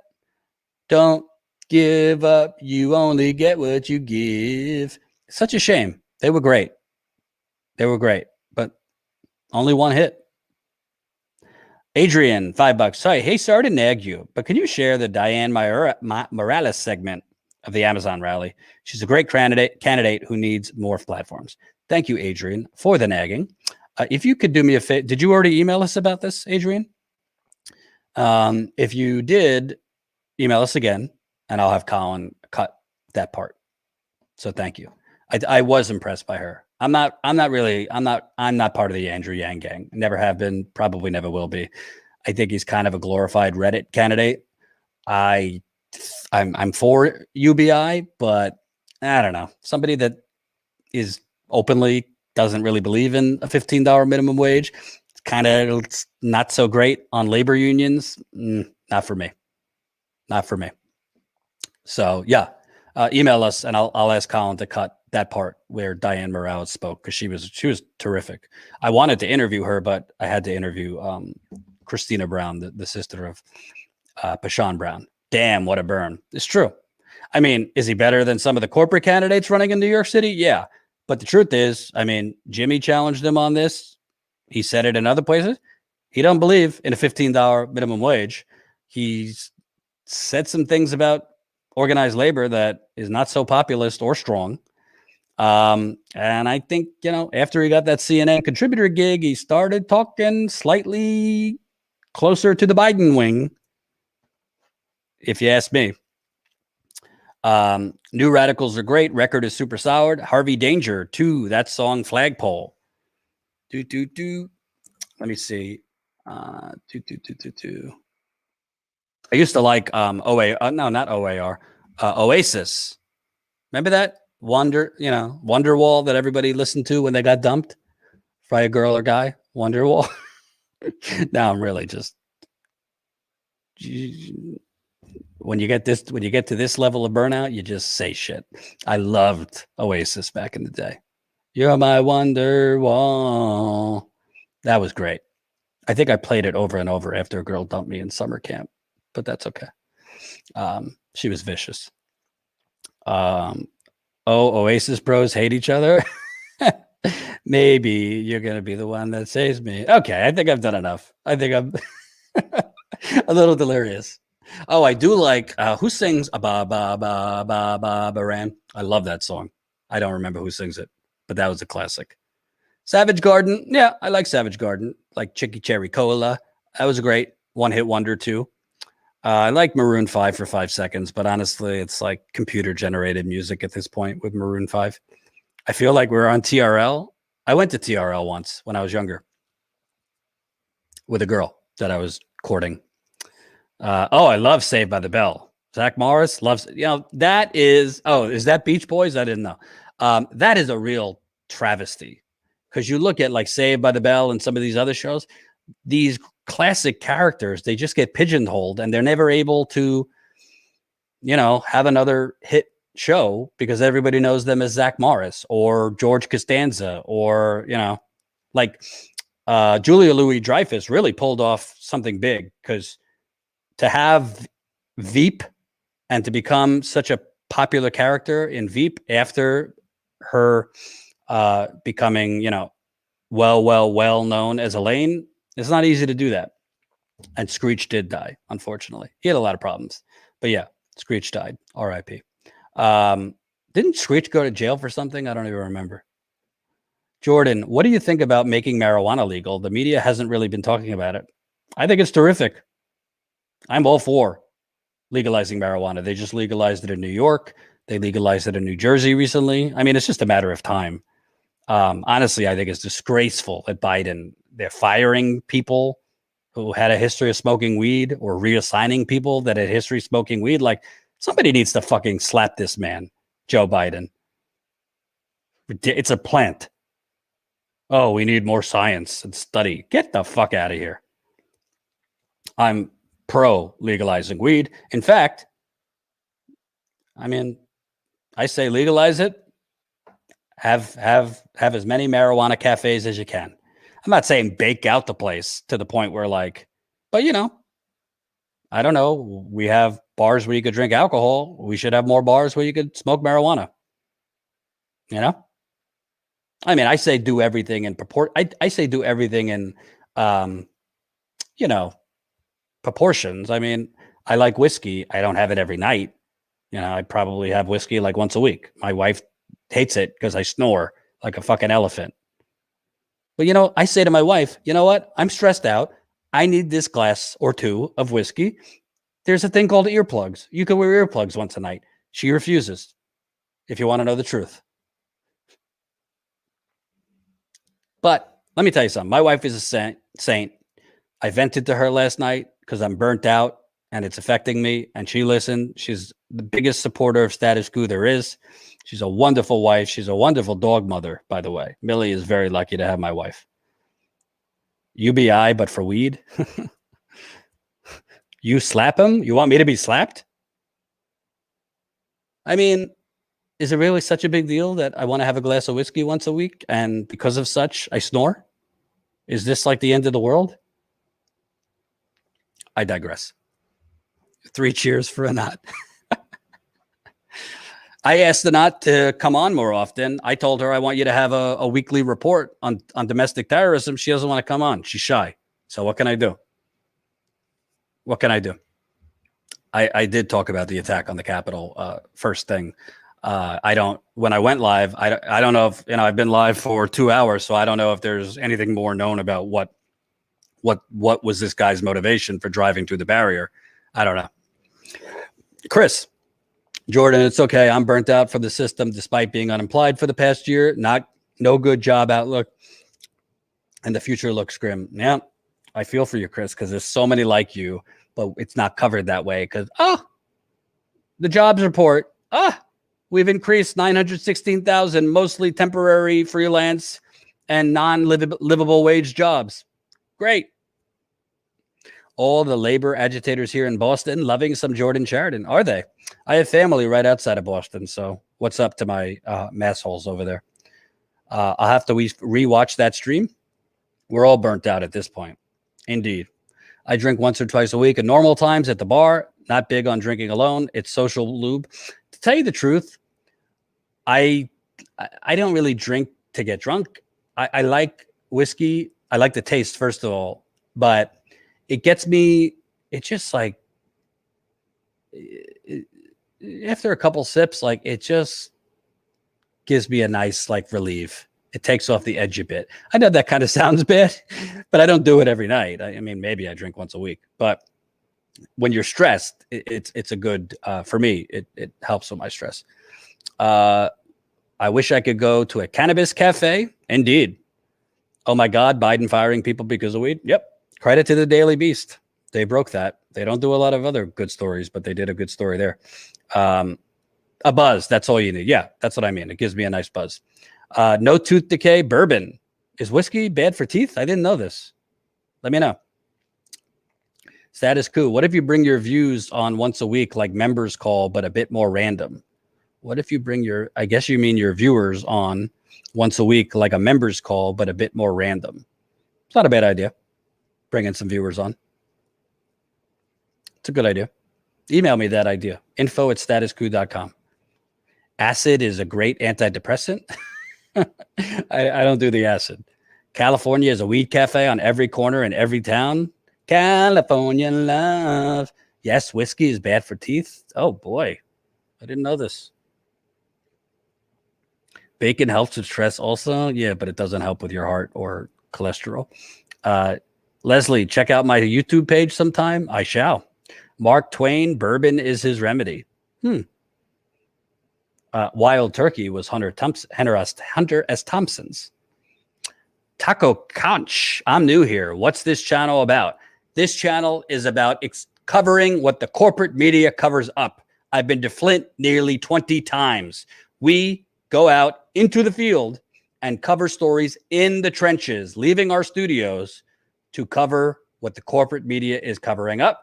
We cover water contamination. We cover environmental genocide, i.e., environmental and indigenous groups fighting these toxic pipelines.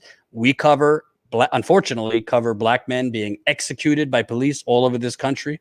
Frankly, we were out there long before George Floyd, or unfortunately became a name, which obviously the trial's been going on for Derek Chauvin this week. I went to Detroit and Ohio when General Motors laid off 15,000 people. I spoke with those workers. I spoke with the unions. That's what this is about. We are viewer-funded, actual in-the-field journalism. Support us if you can. Don't let your schooling interfere with your education. Taco Couch, are you big Bernie guys? I love Bernie. I'm an OG Bernie guy, but I criticize him quite often as well. I haven't been so happy with Bernie's political moves in recent months, but it doesn't mean I'm not big on throwing the baby out with the bathwater. There are some, from Jimmy to others, who, he's a sellout, he's a fraud, he's this and that. I don't really think that way. I think you could still respect and admire and appreciate what someone like Bernie has done for the progressive movement, which, let's just face it, there was no real progressive movement before 2015, while also in real time criticizing political weakness and political naivete. So that's how I roll. But I'm a big Bernie guy. How do you drink your whiskey? Neat? Yeah. I like ice in it too, but our ice machine doesn't work, so I can't even get the ice. What do you flavor it with? Right now I'm big on the maple whiskey. I really like maple whiskey. Weed keeps your mind off your bad whiskey teeth. I'll remember that. Oh, did we just get another super chat? Just leave a message. $14.99. Good work. Love the new background. Thank you. Thanks for the $14.99. I appreciate it. Taco, we have admit that. I assure you. What did we admit? Can we just admit that both Trump and Biden suck? I mean, listen, Taco, did what I did. I was honest with my viewers. I voted for Biden. I don't like Joe Biden. I think he's a warmonger. I think he's bought off, but I voted for him for my own reasons, particularly because I was traveling the country going to these cult suicide rallies, the Trump rallies, where nobody was wearing a mask. And frankly, he was talking like a wannabe fascist. And I said to myself, you know what? Viewers, you do what you want. I never told my viewers how to vote. But I'd rather deal with Joe Biden, Neera Tanden, and, the neoliberal squad that I do know, rather than like QAnon and Rudy Giuliani and the growing conspiracy white supremacy nuts. So that was my calculation. A lot of people give me shit for it and say, you shouldn't have done that, and you're a sellout, and you're this. People are entitled to their opinion. I don't vote or shame people. I told people vote however you want. But what I will say is I never changed my coverage. I said, yeah, I'm voting for Biden personally, and then I continue to tell you how corrupt and terrible he is. So that is my problem with certain outlets, where they, if you make a decision personally to vote for Biden or whomever, whatever. But when you then ignore, the Young Turks did this in 2016, frankly, while I was still there. Bernie was out. They pivoted hard pivot, 24/7 Trump, and just basically ignored Hillary's corruption. They barely covered the WikiLeaks revelations about how corrupt she is and how corrupt her campaign was. So I had a problem with that, because I think you could be honest with your audience and say, listen, you don't have to agree with me, but this is what I'm doing. You do what you want. I don't think anybody would say that I told you to vote for Biden. I didn't. Respect people. I respect how people voted. If you voted for Howie Hawkins, if you voted for somebody else, I would have a problem if you voted for Trump personally, but it's your vote. But when commentators or journalists change their coverage or withhold certain information from their audience because they don't want to hurt a certain candidate, that I have a problem with. So anyway, it's going on 7 o'clock here on the East Coast. I'm going to get going. This was actually really, really delightful. I got to say, I've been really stressed out. I've been really, really tired and burnt out. So it was really nice just to chill and talk to you guys. It was great to have Steve on and then, kind of shoot the shit for an hour. Maybe we'll do this more often, just shooting the shit. I actually like the idea of shooting the shit while interviewing viewers. So maybe we'll have like a little rotation of viewers that could come on and shoot the shit. Maybe we could do that once a week. Peace Walker, $20. Jordan, love your work. I still got to email you about the Nintendo Switch. I want to ask Cuomo and Gates, you think they are done? I got to tell you, I haven't even gotten to this Gates thing, and I honestly, genuinely have not had time to look at it. Yeah, I think he's going to have to resign, and it sounds like he's going to have some criminal problems. I'm talking about Gates. Cuomo, I don't know. They called Trump kind of Teflon Don. Cuomo, it seems like every day there's something worse that comes out, but he just seems hell-bent on sticking it out.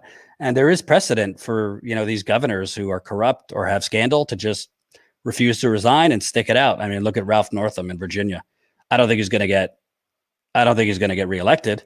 But he stuck it out. He didn't resign, and eventually the media moved on. And that's kind of what's going on with Cuomo. I mean, the Washington Post just reported more details of the favorable treatment that Cuomo's family and donors got as far as COVID testing and expediting the results and the tests being transported by state vans and all this shit. There's barely an outrage. So Chris Cuomo, what is it? Let's get after it as I get favors from my brother, the governor. I digress. Thank you for watching. I really, really appreciate the super chats. Appreciate the GoFundMe. Please, Steve said it best. We need your help. If you can afford it. If you can't, we understand. If you can, please sign up tonight as a Status Coup member, $5 a month. Please sign up tonight as a Status Coup member, statuscoup.com/join. There's a whole lot of outlets asking you for money. And what are they giving you? Hot takes on bullshit news. We provide you actual in the field reporting. It does not come cheap. I got to pay me. I got to pay Jen. I got to pay Colin. I got to pay John. I got to pay Tina. We got to pay for travel. We got to pay for equipment. There's a lot of costs involved with real journalism. Please help us do it. Thank you. Thank you. Thank you so much for watching. Have a great weekend. If news breaks, I might be live. But until then, I'll see you next week. Peace out.